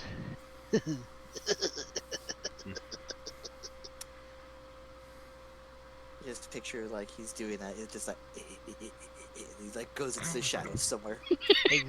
Exactly. Good grief. He breeds rats, so he doesn't have to hunt people, but he likes hunting knowledge, Uh-huh. stalking secrets. Maeve is gonna pull out her phone and text Colin Dog King, and that's it. To see what he responds to with that. I mean, to be fair, that's something a bit too vague. Like, if I was somebody just kind of looking that over, like, Dog King? Like, is that a nickname? We talking about who's got the most pets in town? What we got? Up dog? What's up? Dog.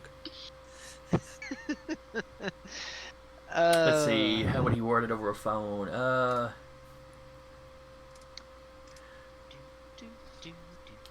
You get a single question mark back at first. But then, very shortly after that, you get a longer message.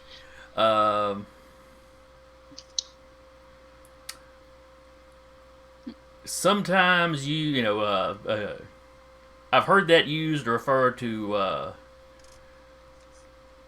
let's see. I've heard that used by some of our family, to refer to others of our family that get put in charge of something.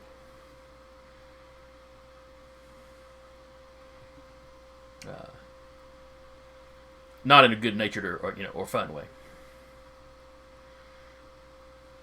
I think that's vague enough. You could safely send that over a text. She's gonna look at Jolene and be like, "So you were right. It is the prince."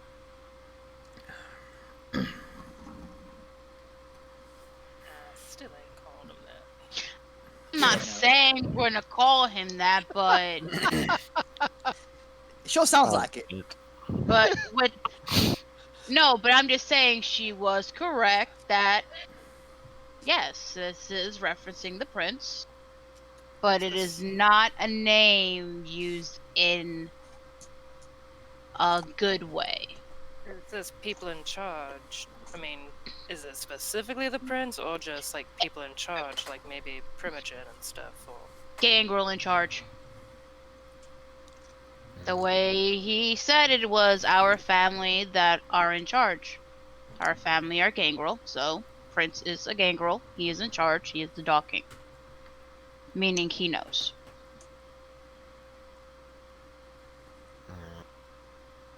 How seems to have Masley. To a point, yes. Mystery 1 solved.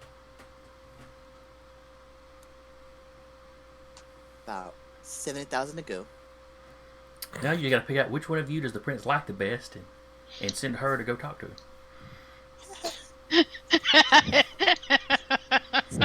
Spend the brouhaha. He hunted with the Thin Blood Queen.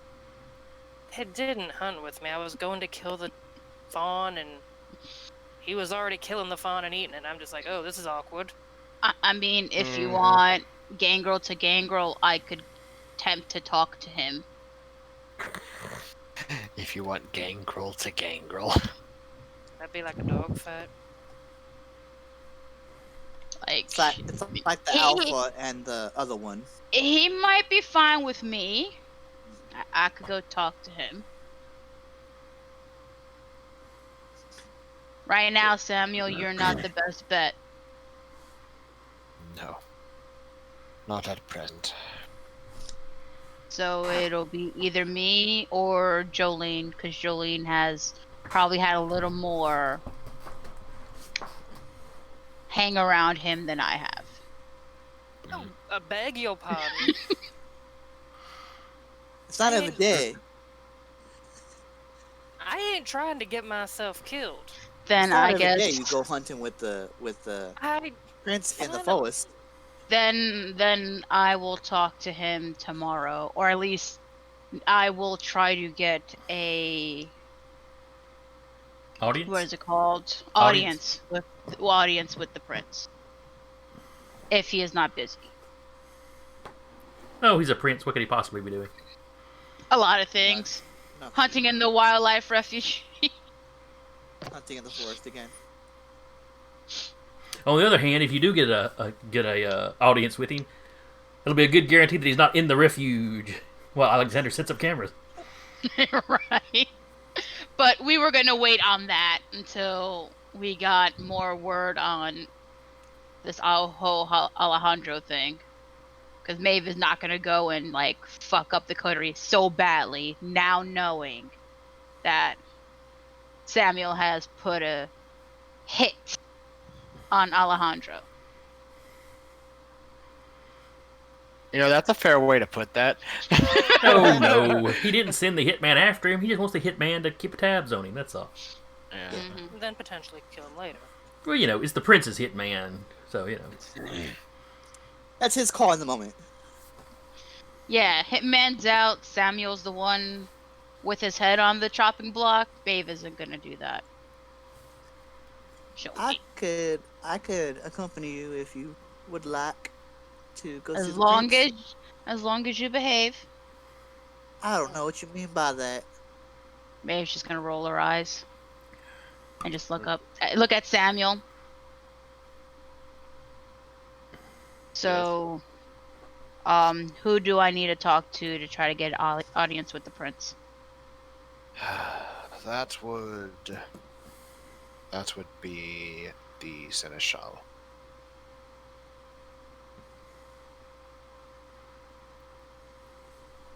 What time is it? It's probably 3:30, 4-ish by the time y'all will wrap up this conversation. You know, your all's meeting. Then I will try tomorrow. This has been a long meeting then. Yeah, no, it has. Well, I remember, like, we had just started the night, really. but you had this meeting after Jolene and May finished their shifts. That's true. That's true. Yeah. Maeve would have had to start hers after dark. Mm-hmm. Okay.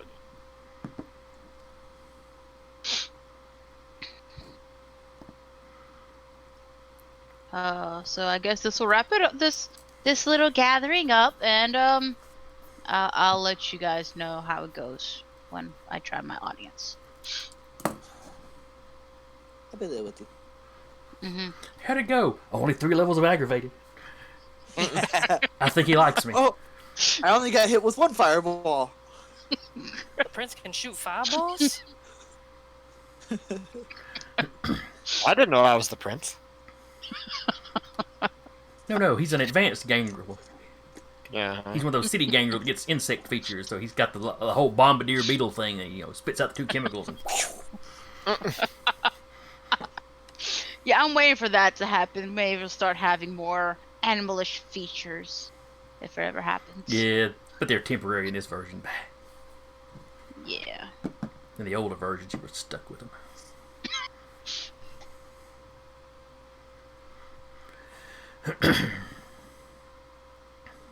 Alright, so y'all adjourn this meeting.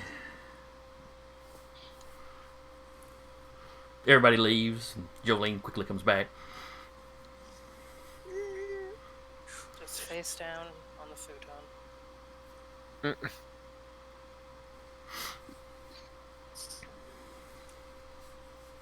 Let's see. Yeah, should be all for tonight. So y'all retreat to your individual havens. You know, you still got an hour or so by the time, you know, when you get home, you still got an hour or so. Is there anything anybody wants to do? I know a couple of you had like research, so you'd have an hour you could potentially spend. Oh yeah, no. Yeah. Alexander's like going to spend an hour researching however means necessary through his library or through internet means. Heard Alright. internet memes. Oh Jesus. So, what would you like me to roll there, good sir? I know he said internet memes, but I heard it as internet memes. So I'm picturing his research, he's just going through memes, looking for anything that references anything y'all talked about.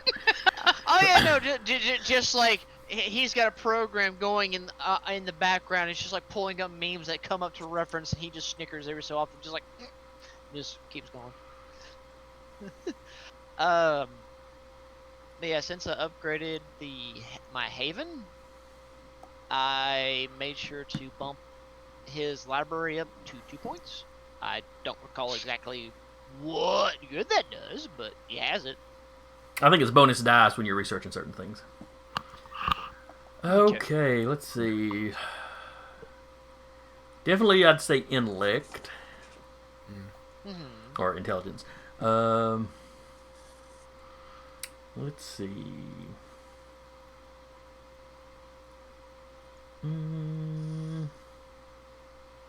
Would this fall more under technology, or would it have to fall under investigation?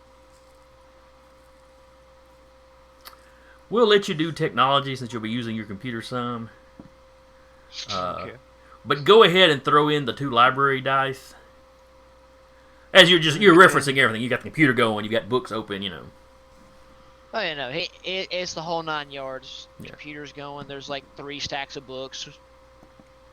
You know, that classical scene. Mm-hmm. Okay, so intelligence. What is it?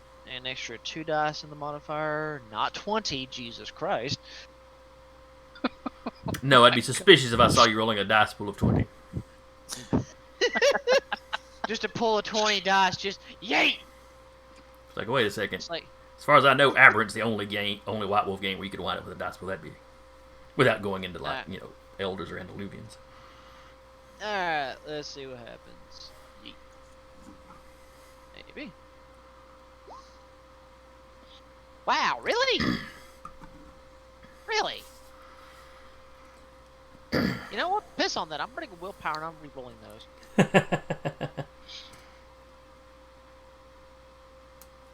So is it just willpower and re-roll 6? 3. You can only re-roll up to 3. 3? Damn. Okay. Yeet.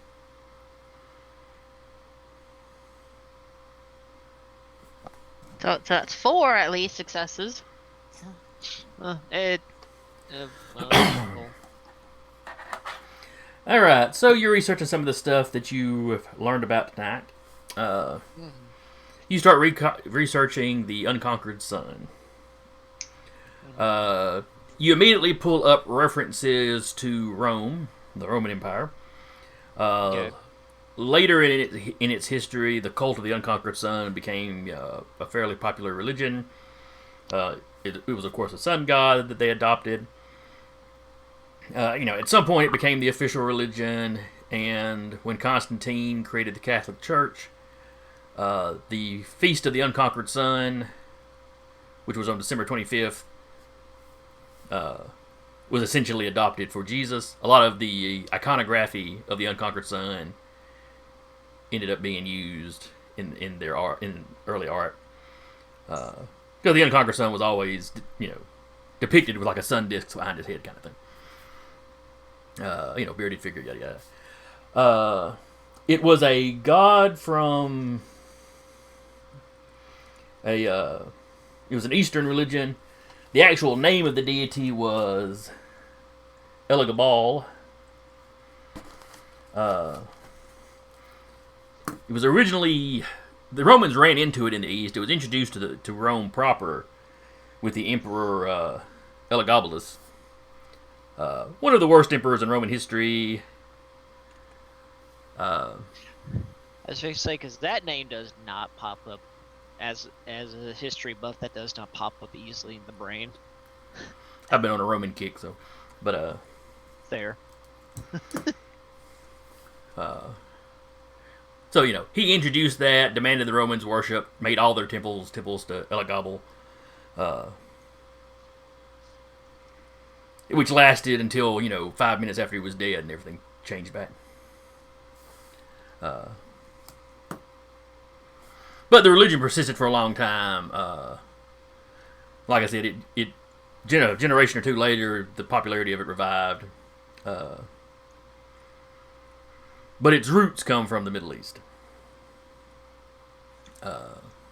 There's a particular city it was associated with very heavily that I don't remember off the top of my head, but you get that name. I'll look it up later. And that is, and the term unconquered sun, or Sol Invictus, is how they said it in Latin. There were times when that title would be associated with other sun gods that the Romans were big on, but generally, Elagabal seems to be the only real solid reference you're getting.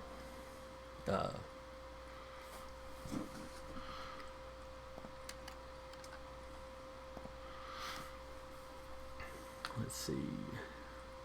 What else was there that you might have been looking into?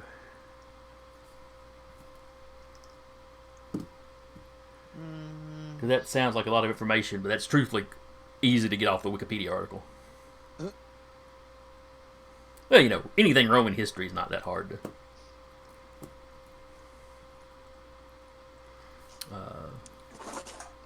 Let's see, what's something more obscure?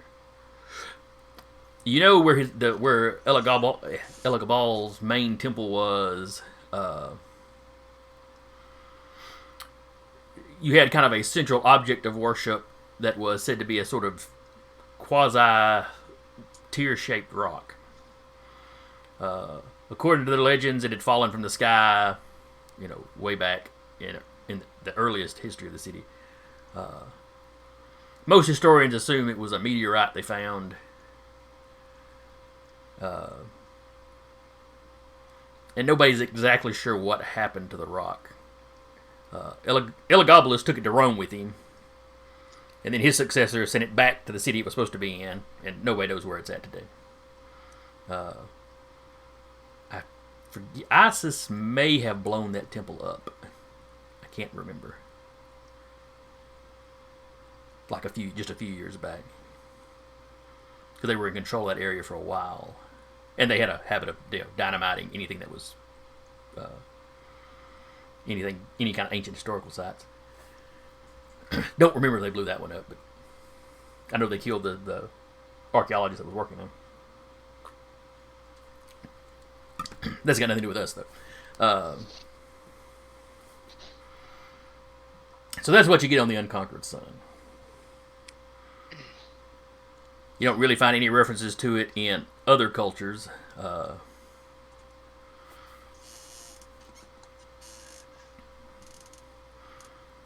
And like I said, much like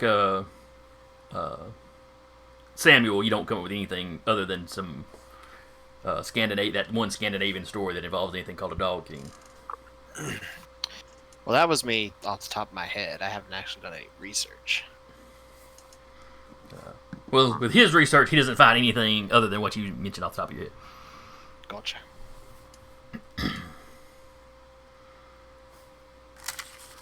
Let's see. And of course, references to dragons are everywhere, so that, you know. Yeah, trying to do the dragons is kind of a... You know, dragons are mentioned in a lot of Middle Eastern stuff. Tiamat, one of their kind of creation goddesses, was usually depicted as a dragon and was tamed by Marduk, the patron god of Babylon. And that's mirrored in other religions over there, even like things like Leviathan out of the Bible. It's kind of a story. It's kind of a story all the religions over there had. Of course, the Chinese had dragons, though they tended to be more serpent-like. Going back to the Romans, their take on dragons was more serpent-like. Which I think is really where using the term worm may have come from. But like I said, almost everywhere has got some form of that. In South America, you had the feathered serpent. In Australia, you had the rainbow serpent.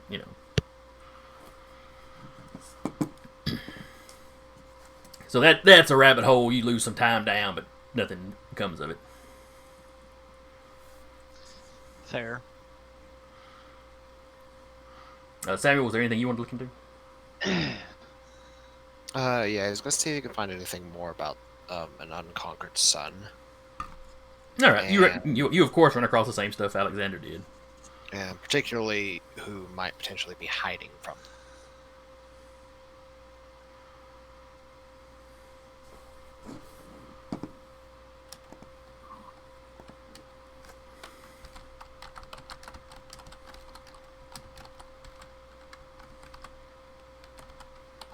Okay.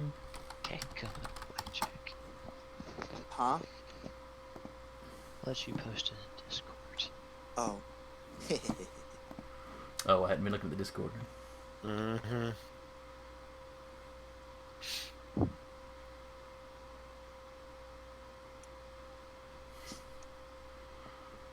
I would say nice, but that's not very nice. Toreador have feelings too, No, they don't. and they're only too happy to tell you all about them. At length. Uh-huh.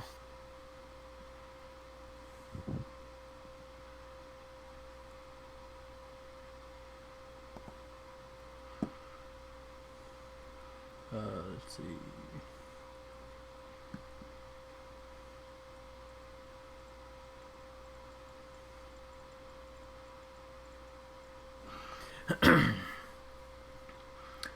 Let's see. Good night. Nothing you. Thank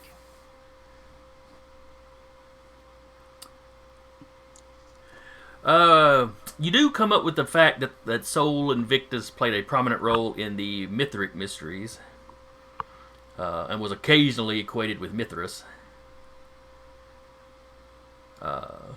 which, of course, as a kindred, you know, most of the Legends of Mithras was based off of the I'm trying to remember if Mithras counts as a Methuselah or not. But anyway, Prince Mithras, who ruled London for so long. Mm-hmm. Though the Sol Invictus title being affixed to him came after it was introduced to Rome. Right. Because it would occasionally also be applied to Jupiter or Mars or Hercules or, of course, Apollo. Mm-hmm. But that was later, like 3rd century BC. Yeah. So it was some time after Rome had been introduced to Elagabal. Mm-hmm.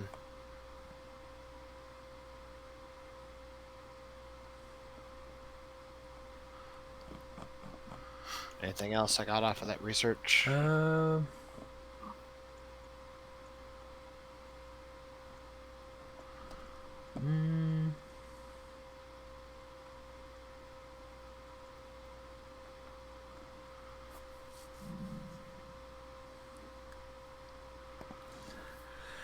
Nothing specific, but being a kindred, you of course know if it comes to things hiding from the sun,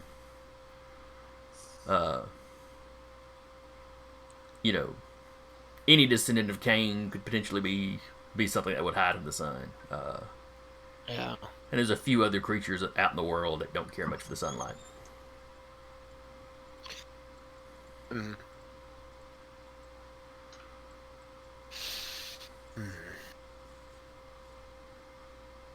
Interesting. Okay. He's also going to leave a message with a ghoul for Lady Deshler Okay.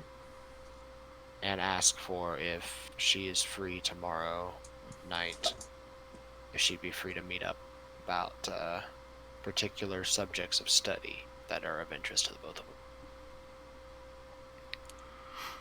them. The ghoul tells you he'll deliver that message. And just before you turn in for the day, you get a text from her.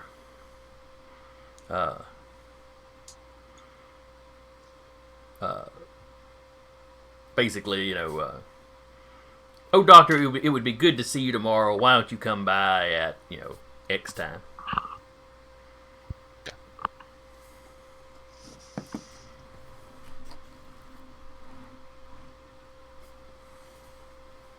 You know, nice and unassuming.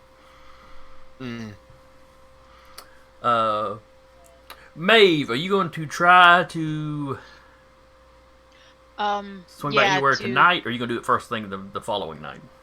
try to quickly swing by tonight to see if she can get an audience with the prince for tomorrow. Okay. The Walton Mountain Elysium is probably your best bet.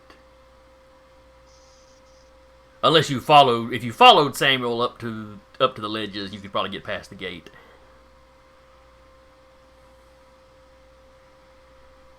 Mm-hmm. But the Walton Mountain Elysium is how to put this politely?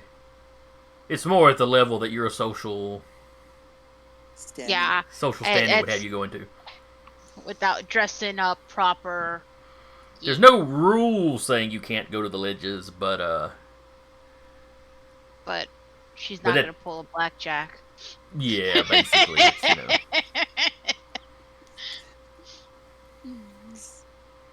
And you know, Walton Mountain isn't very far outside your domain, so you have plenty of time to kind of hit there and get back.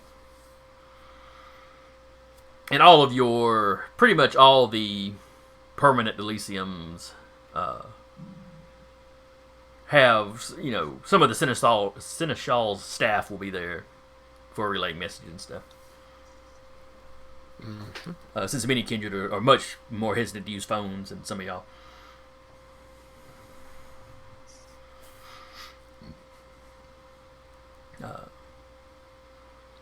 Now you are unlikely to get a response before you turn in, Yeah. but hopefully you can check back early the next evening and have something. Mm-hmm. And with that, the sun will rise.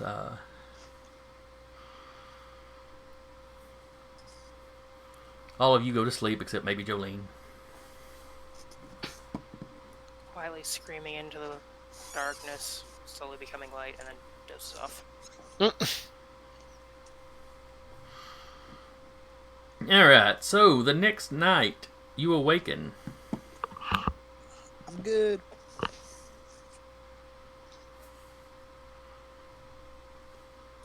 Oh, sorry. Okay. I'm good. Woo! Alright, so... Only Samuel and Alexander get any hungrier. Does anyone need to hunt? That Sam, would be me. I'm gonna go tap my herd since it's the last day of the week. No, it's like Tuesday. Is it? Okay. Yeah. Okay. Yeah, I'm gonna tap my herd by one. Okay. Blood roll. Oh yes, because you're always so interested in that. Yeah. Alright. There's got to be a 9 or a 10, I think. I think so. Okay, Yeah. it is not acute or whatever it needs to be. Right. So the humor of the blood does not really matter. Mm-hmm. Oh. Though with your herd, you can pretty well pick the humor, I think. But not the, not the given intensity on any day. Yeah.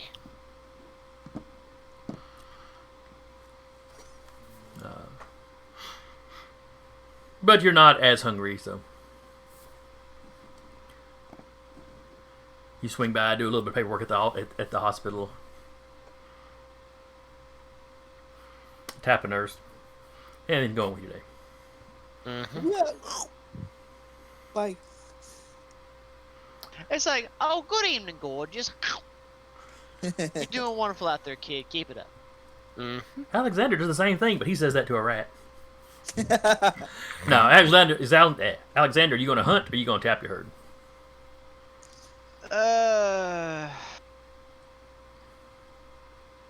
I'll tap the herd. Okay. I know it's a 2-dot herd, but I'm trying to think, do I want to do 2 dots or just slate 1, so that way I'm just down to 200.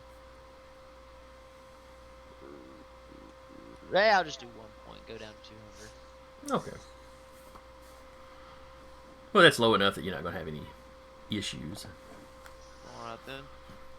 That is a siren. I thought so. can see the lights on your face. Yeah, that's the thing. I looked over. I was like, oh, all right then. That happened right, very close by too. Mm-hmm. As long as it's not kicking in your door.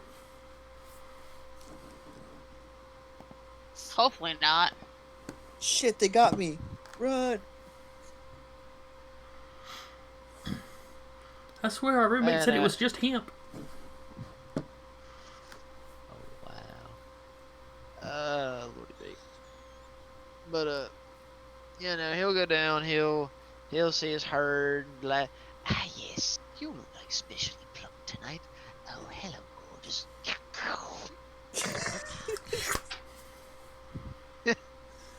Just Jesus juice Christ. box that rat. Just Thank you for your service. Into the trash Why can. can't I just imagine he grabs that, grabs the tail and just just pulls from the tail and just sucks everything out and then just Like ooh, or rolls them up like a toothpaste tube. oh jeez. Ah, delicious. does a little bit of chewing. A little extra fat in here tonight, but not too bad. Mm-hmm. God. It's getting Bit just the chewy. right feeding. Like just the right diet, just so it tastes right. Yeah. Yeah, they've been nibbling too much garbage. They're a little chewy tonight. Gristly. Alright.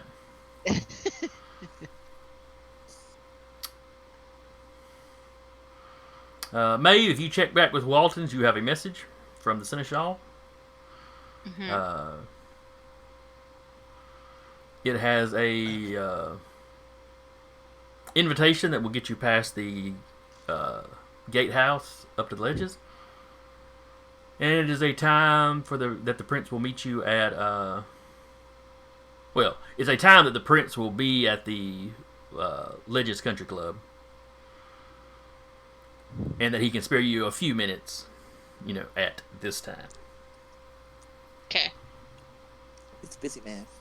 Something's better than nothing.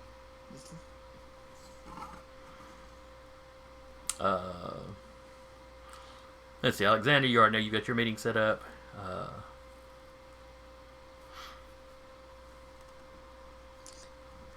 Does she tell Blackjack? Do what now? I said, does she tell Blackjack? I don't know. Does she tell Blackjack? She's gonna tell him the time and tell him that he better dress nice. He's dressed nice to Elysium before. He just ripped up that one shirt because, it was time to fight. And he's a drama queen. Are we sure he isn't half Toreador? No. He's not a drama queen. He's inspiring. So scene queen, got it. Well, he got turned through the, in the 70s. So through the 70s and 80s, there was a lot of Hulk Hogan on TV. So tearing the shirts off. Mm-mm-mm. You just wait. My backup character is literally Hulk Hogan. If that happened, I would have to bring in crap. What was it? Alright. Diablo El Verde. Oh God. It's a Nosferatu signature character that's a luchador. Oh God. It was one of the examples in the back of the first Clan book, and then they actually they actually brought the character more fully into the canon in some of the releases. Good night. Okay. Yeah, Blackjack will go. Put on a very nice button-up shirt, nice slacks. He still has combat boots, but they're nice and they're cleaned off. They're shined up. They're the good combat boots that he wears to the. You gotta do something to scream brouhaha. Yeah, and he still has the leather jacket that goes over. When you come out, your ghoul's like, got a date tonight, boss? Something like that. And then Maeve is gonna pull up in her car because she is not going. She is not going in his truck. And Bree still has his bug. Yeah. Speaking of, there they are. Go ahead and take the night off. Go ahead and take off. You're good here, and I will let you know if I need anything. I appreciate your hard work. Oh, sure thing, boss. For once, you managed to shoot him out the door pretty quick. It's like, oh, I don't want to interrupt a date. Yeah. I gotta do this more often. You're not 100% sure, Maeve, but you think Blackjack's ghoul is mean mugging you as he gets in his car and leaves. I mean, he doesn't do the whole or nothing like that. But it's like he's inspecting you. I don't think she's good enough for him. She's just gonna be like, What is it, Blackjack, a you rom-com? gotta teach your ghoul to not glare at people that come to pick you up. I think he's a bit protective of me, and I'll talk to him later. Don't worry. Mhm. It's a little off-putting for me too. Let's just go. Okay. And she'll head to the ledges at the time, show the card. The guy at the gate leans over. Evening, man. Kind Evening. of focuses on Blackjack for a second, but then looks down at the invitation.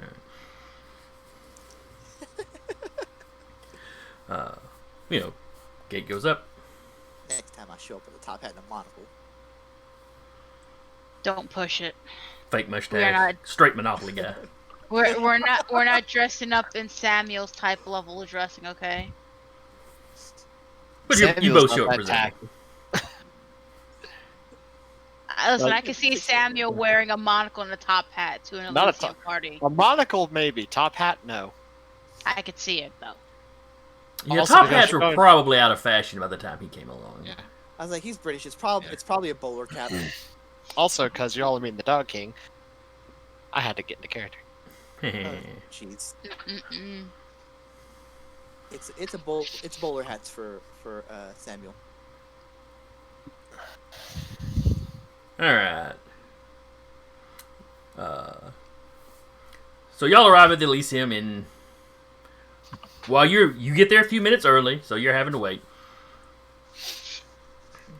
Let's cut to Jolene. You get up. There's texts from the. Well, actually, would you have been up before dark? Probably like not too much before dark, but Okay. I mean, Jill has to rest the 8 hours, so So you get up. Bree's piddling around in the shop, talking to some customers when you first get up.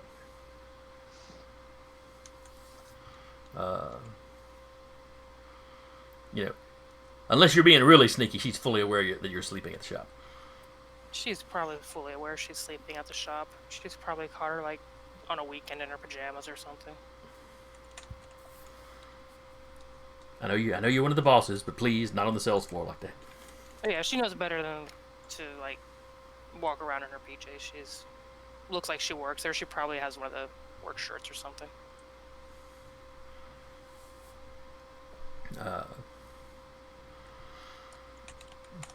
So you get up. Bree says hi. Anything new from the gossip mill? No, nothing yet. I mean, I imagine when it gets dark, everybody will start, calling out. But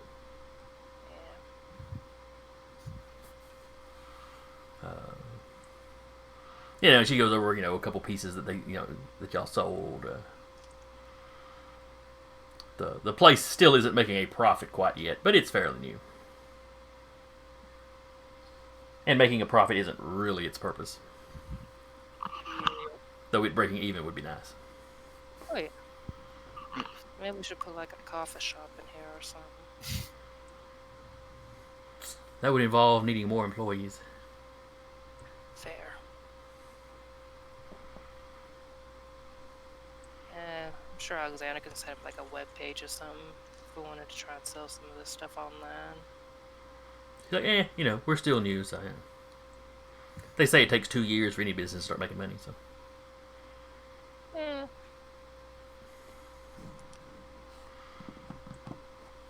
She doesn't seem too concerned about it.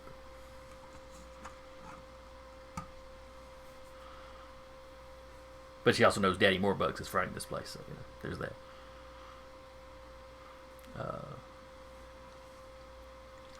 So what does Jolene plan on getting into in the evening? Honestly, probably the same as before. If she has a shift, she's gonna work her shift. Keep an eyeball on her phone. If she doesn't have a shift, she'll probably work on some alchemy. Okay, what are you trying to craft? Mostly just making sure her like stock of potions is good. She can't, put too many away. Mechanics wise, because she can only have so many potions based on like her stats. But I imagine she Okay. only has so much room in the little fridge before Yeah. everyone's like, "Why do you have like a bag of blood in here, and like an old cold can of coffee and?" Well, I don't know. So Nobody question, uses this you know- break room except you guys and Bree, so you know. Yeah, but still, she's not gonna take up the whole fridge with stuff. Or very occasional, no, because none of the other Thin Bloods know y'all have this place, so no, she wouldn't use any of those. But that's right. I think we'd established that y'all are only open like 4 days a week, 2 days a week. I forget. Either 4 or 5. Maybe it's 5, but hours wise, it opens kind of late in the day, so Bree's the only Yeah. employee y'all need. Yeah, it's like a 6 hours, 6 or 8 hours a day.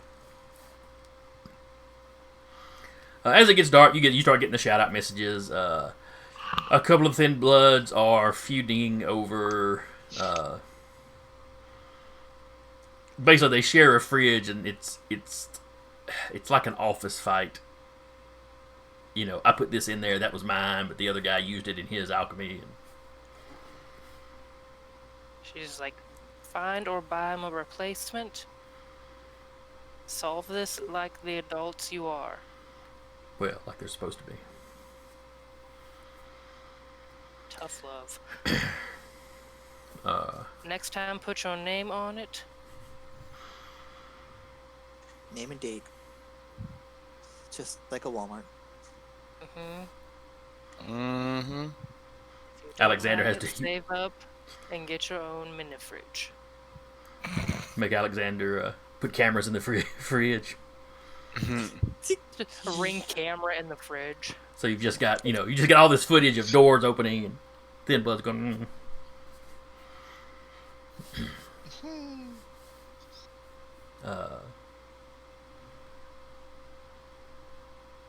So yeah, so you work on making sure your potion stock is up. You probably have to put some work into keeping ingredients on hand. Some of the weirder stuff she probably like orders, not like weird, but like certain chemicals she probably orders online and has delivered. Either like sets up to have it delivered to Samuel's place or her apartment, just depending on how odd the chemical might be. Since with him being a doctor, it might not be too weird to have chemicals show up.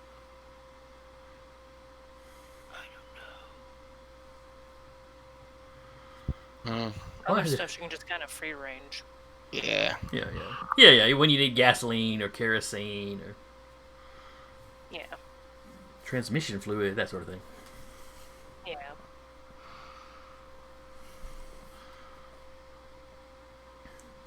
The children's tears, those are hard to get. Oddly enough, no children's tear. Usually just certain types of blood. But you spend some time scrounging around and getting that kind of stuff.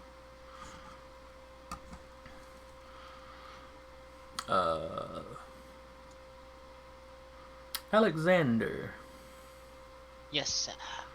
what are you planning on doing for the evening?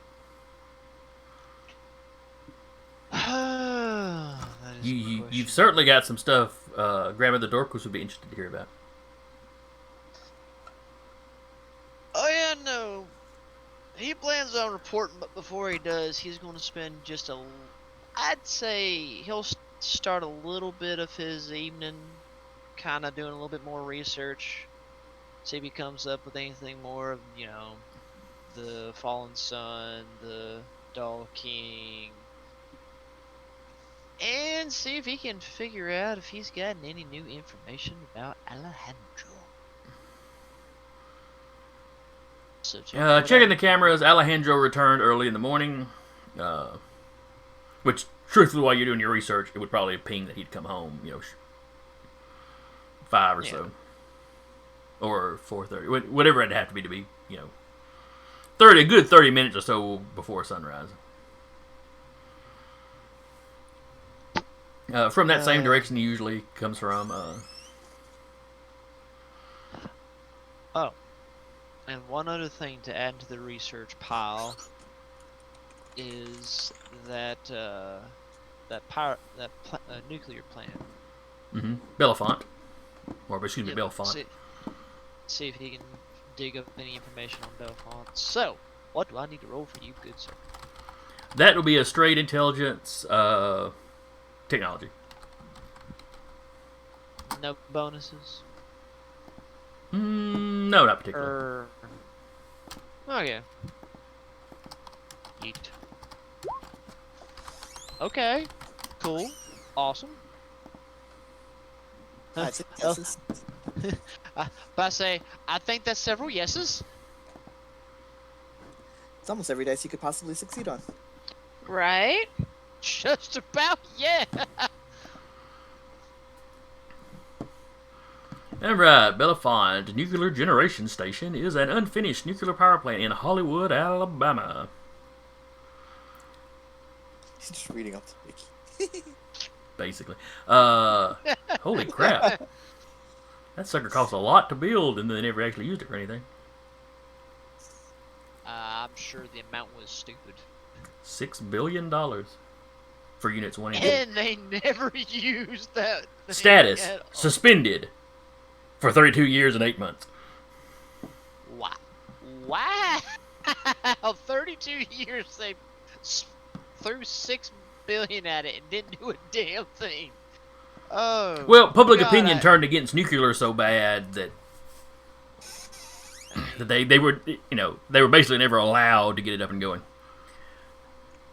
Which is sad too, because nuclear fusion benefit us, but I digress. Okay, so nuclear power plant, threw a lot of money at it. It's been suspended for well over 32 years. Essentially, It's still heavily guarded. The Tennessee Valley Authority is in charge of it, of course. They're the ones building it.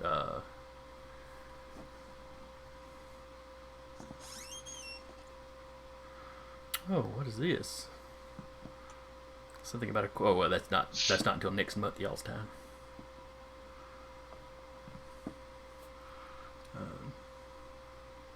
Now all of us have to go look at the wiki page. No, actually, I'm somewhere else now,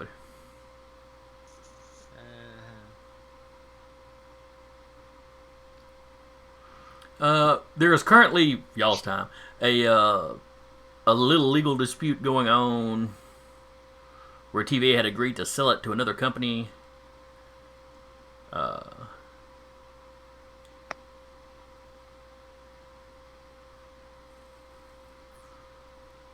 And there's some kind of dispute going on with that where TVA is either saying they have to have somebody else's permission or trying to back out of the deal or something. Who's in hunt again? Dang.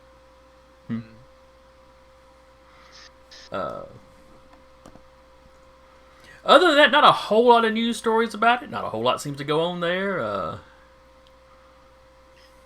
Again, just on the surface, just an abandoned nuclear power plant, threw a lot of money at. Now it's a toss-up on who owns it, either the Tennessee Valley authorities or somebody else. Because well, the TVA definitely owns it at the moment. Oh yeah, no. But they're trying to get out of this deal, and the company they made a deal with has taken them to court. You find some. You don't find a lot of pictures of anything except the outside of it, because technically it's a secure site. But you find snippets where people talk about the inside, how interesting the inside is, as far as like the offices, because it's like a snapshot from the late 70s or whatever it was they built the place. Because they're doing upkeep so it doesn't fall apart, but they're not really updating anything on the inside. Yeah, they're Other than essentially keeping it presumably clean their and security, nice. the security stuff, Okay. but it is technically in the Hollywood city limits. Across the river from it, there is a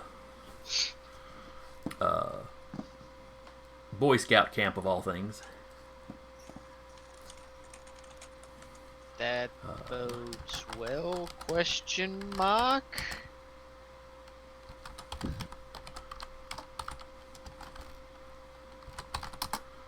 Look, I'm just throwing out relevant information that you find out about it. I mean, I appreciate it all the same.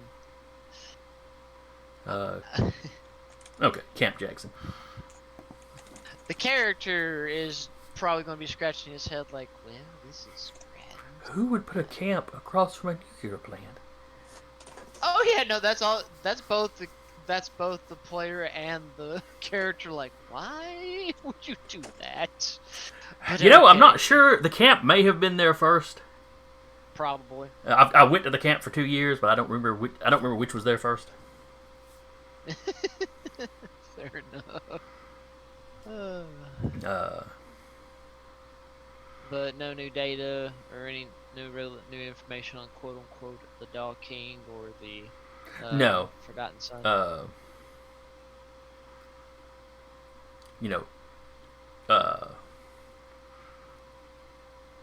You find the same Scandinavian thing, and maybe some anime references. I'm sure there's been an anime that had some kind of Dog King somewhere.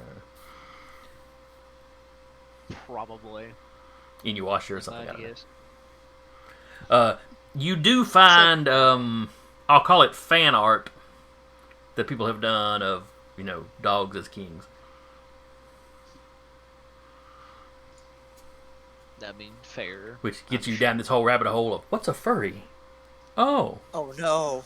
Oh no! Oh no. The kind have just gone crazy. Okay.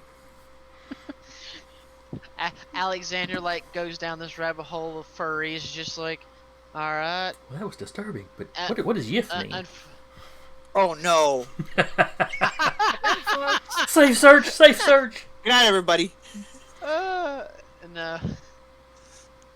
just seeing furries and he finds a reflective pool, just a pool of water, looks at himself and it's just like, well, possibilities, but anyway.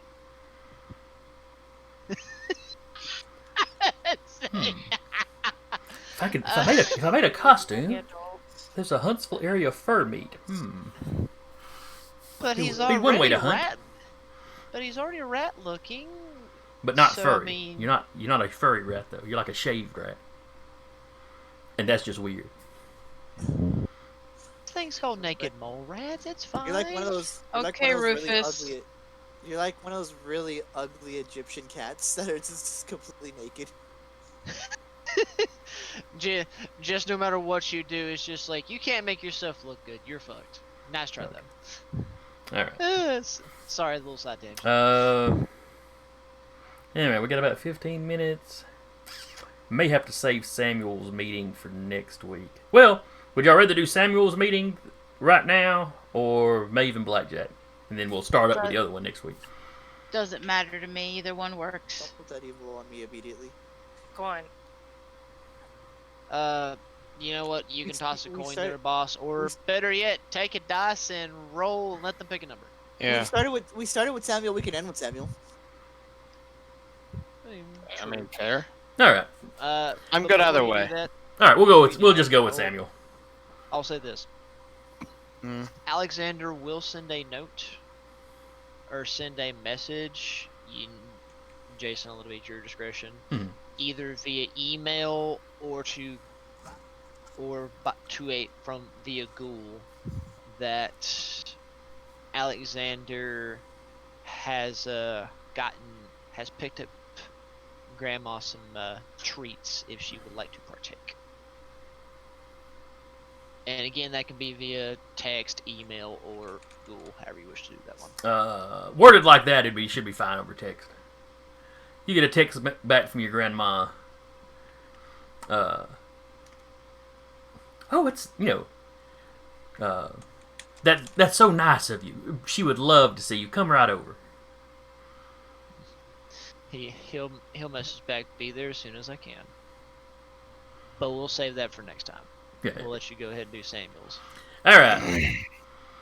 So Samuel, you get up, you go, you tap your herd. You come back. Good job. The meeting with the Lady Deschler is relatively early in the evening. You've got time to go do all this stuff, but Yeah. and she lives just on the far end or the other end of the Legis community from you. Yeah. As you knock on the door, one of her regular ghouls that you're familiar with opens the door. Doctor, we were told to be expecting you. Please come in. Thank you. Miss Deschler is in the reading room, Of course. which you have been to. May I take your coat if you're wearing it, cloak if you're wearing it, He'll take it off and offer it to the ghoul. My thanks. Oh, certainly, sir. He takes it off and hangs it up wherever servants hang up such things. Coat rack. He'll go to the reading room. Really, he just steps into a side room, just throws it on the couch. He'll be the one to come and get it. You'll never know. As you walk into the reading room, Nora Deschler is sitting at one of the tables. She's got some of the books kind of opened up. She has reached the point. You already know she's reached the point where she can do some of the very basic stuff.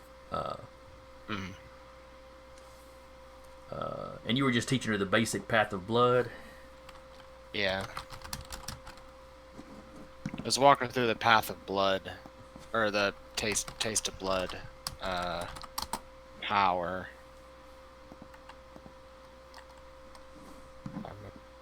Yeah, a taste for blood. Yeah, whatever the I guess first point is. Yeah.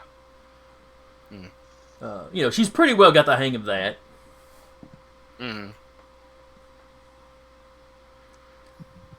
is very much looking forward to moving on to more advanced stuff. Well, I won't say more advanced stuff.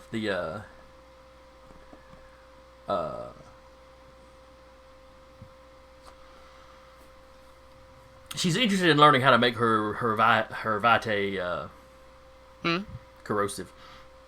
Oh, corrosive. Okay. It's unseemly looking, but could be very useful, in a pinch.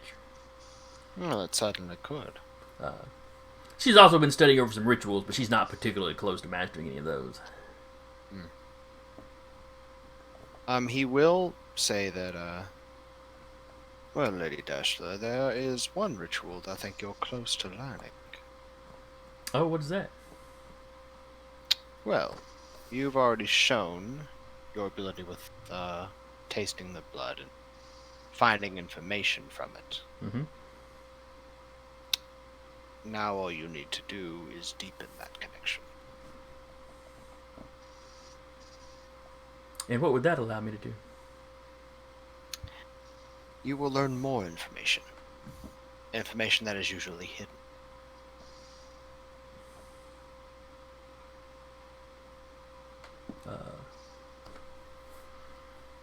Oh, is this the, I believe you have used something at one time that lets you,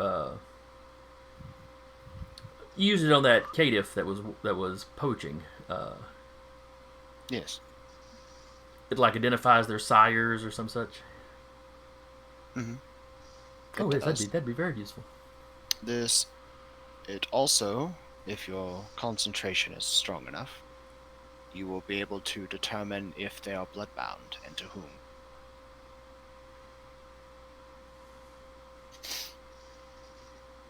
There's the reason, you know me, being a scholar and academic. Information is everything. There's a reason why I wanted to teach you these two things first, because of all the powers granted by the Path of Blood, these two are the most informative.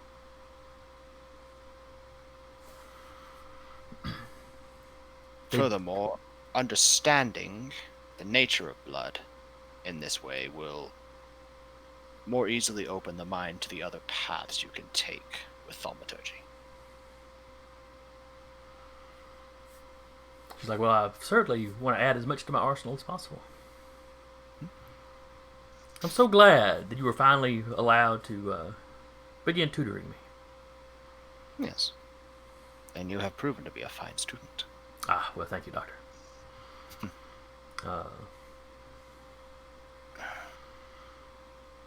Let's see.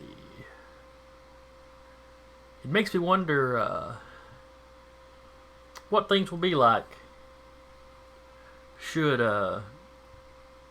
Travis uncover anything incriminating Yes. about Alejandro. Well, as I told Travis, I'm aware of the consequences that will arise should nothing be found. As odd as it is to say, I do hope nothing is found. I don't want him to be involved in anything that's happening. However, and if you wish to share with your husband, the prince, this, then feel free to. We have been blindsided too many times, as of late. It has been a rough patch. And considering that Alejandro, my primogen, has been disappearing for entire nights at a time, regularly, always leaving in the same direction over and over again. And where he's at is so heavily warded that not even Auspix can see it.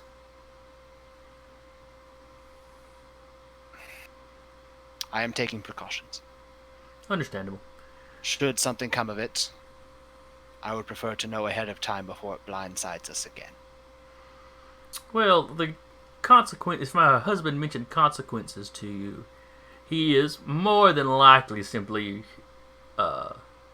warning you that he will tell Alejandro. I understand. I don't believe he would take any direct action against you Yes. for something as And minor as this, but your primogen would be understandably upset with you. I know he would. He is changing rapidly in ways that are not stable. He was perhaps a little young to take over an entire chantry, to have to rebuild one from the ground up. He's been very tense and exerting authority more than normal, especially since my sire is now here in town. Well, that's bound to make him insecure. Well, given their difference in age, too. My sire is just as old as Grandmother Dorcas, if not older. Yes. Suddenly there's a member of your clan in town that is of a more proper age to run a chantry. Yes. And I have heard rumors that the chantry in Madison may be putting pressure on him to pick a side in the little dispute factions of your clan are having since the pyramids fall. I have heard that as well, yes. I've made inquiries, but the Prince of Madison swears up and down that he knows nothing of this. And that if he did, it would be an internal clan affair, none of his. Yes. Which, as long as it doesn't come to open conflict in our domains, is true. Right. As it is my hope that your husband understands, I do not do this out of malicious intent. I did so because I want to ensure that his domain is secure. I will make sure that he knows this. She got a slight smirk on her face as she says it. I do appreciate that. She goes, and I would hate for Alejandro to run you off. I would hate to be run off. I have such a wonderful student to teach. She goes, and I would hate to lose a capable tutor. I don't feel Alejandro would take the time, and, well, the rest of your chantry is likely too novice to do much teaching. Well, considering the rest of the chantry are his children. Of course, if your sire stayed in town. Very true. And if you get along with me, it's not too terribly different between me and my sire. He's been to Elysium a couple of nights. I've had the chance to converse with him a few times. He does seem to think the world of you. And I think the world of him.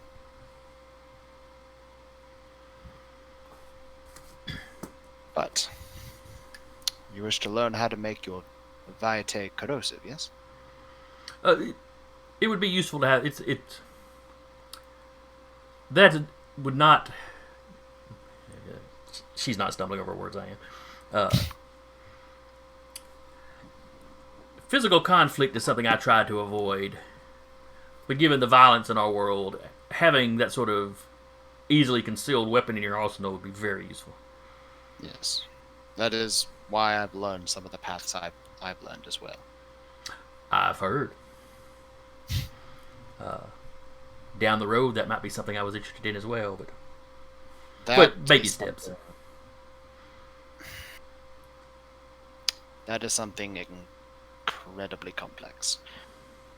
It has taken me, personally, decades. A long-term plan then, or a long-term goal then. Nothing we'll worry about it right this moment. How much are you aware of the chemistry of the blood? She gestured to one of the books. I say a kind would understand it. Well, I know of blood types and... Right. So you're aware of the chemicals that make up our blood, the nature of it. The basics. He'll pull out a piece of thin piece of steel, and now I want you to focus on that. Very well. The chemistry of your blood, your Vitae. What makes it up? What makes it a part of you? How it connects together on a chemical level. I want you to reach in to find that almost acidic quality. Thing that makes it almost metallic. Okay. Take that feeling, imagine it rusting in your hand. That the metal that you see before you is the metal of your blood, and you need it to rust. Then apply a Vitae to it.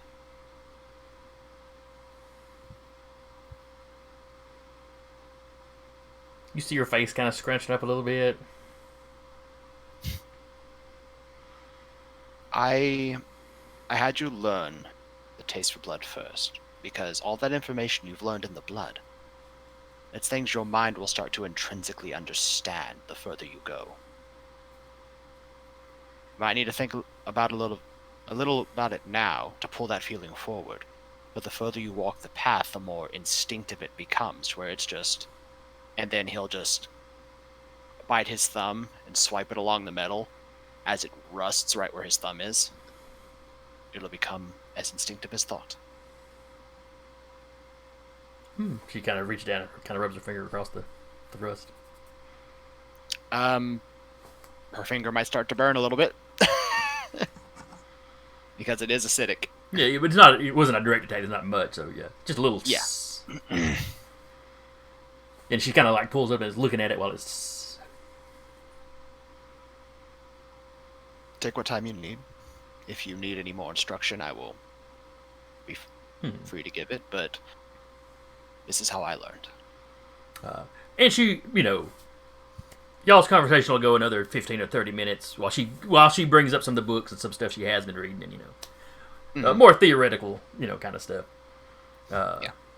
And he'll pull out some of his medical journals and how Kine understand it, and he'll take that and sort of mirror it to what the books of blood sorcery have, and sort of point out the similarities and how they operate together. Okay. Which is how he's gotten so good at it. Is by having this shared joint knowledge of both kind and kindred knowledge of blood. And we will. It's right at 9, so we will wrap here with. But Well, does she succeed? while with this meeting going on, because while this meeting is going on, eventually Blackjack and Maeve will be called into the presence of the prince. After being made to wait for a little while. But we'll pick up with that next week, and Alexander's trip to Grandma's house. And Jolene might get involved in some stuff. I don't know. We'll see. I'm sure it won't be. Just like, eh. I'm sure it won't be anything upsetting or alarming or Yeah. mentally You damaging. know. Now, So anyway, anybody that tuned in tonight, I hope y'all had fun. I hope my players had fun. I enjoyed running, certainly. Yeah. If you enjoyed this game, come back tomorrow night where we should have a Monster of the Week. Then Thursday there is Descent into Avernus. I forget, is it Friday or Saturday? Saturday. Saturday. The Lost Cities will hopefully have resolved their technical issues that they had this past Saturday and be going into their second session. The Monday show is still on hiatus while they prep for their next season, and then we'll be back with us on Tuesday. Again, I've been the storyteller for the evening, Jason from Over the Nerd Eternal, and with me has been Rap playing Maeve, Decca playing Blackjack, Eric playing Samuel, Sarah playing Jolene, and Duba playing Alexander. And we will see y'all next week. Oops, that was the black square, not the credits. There's the credits.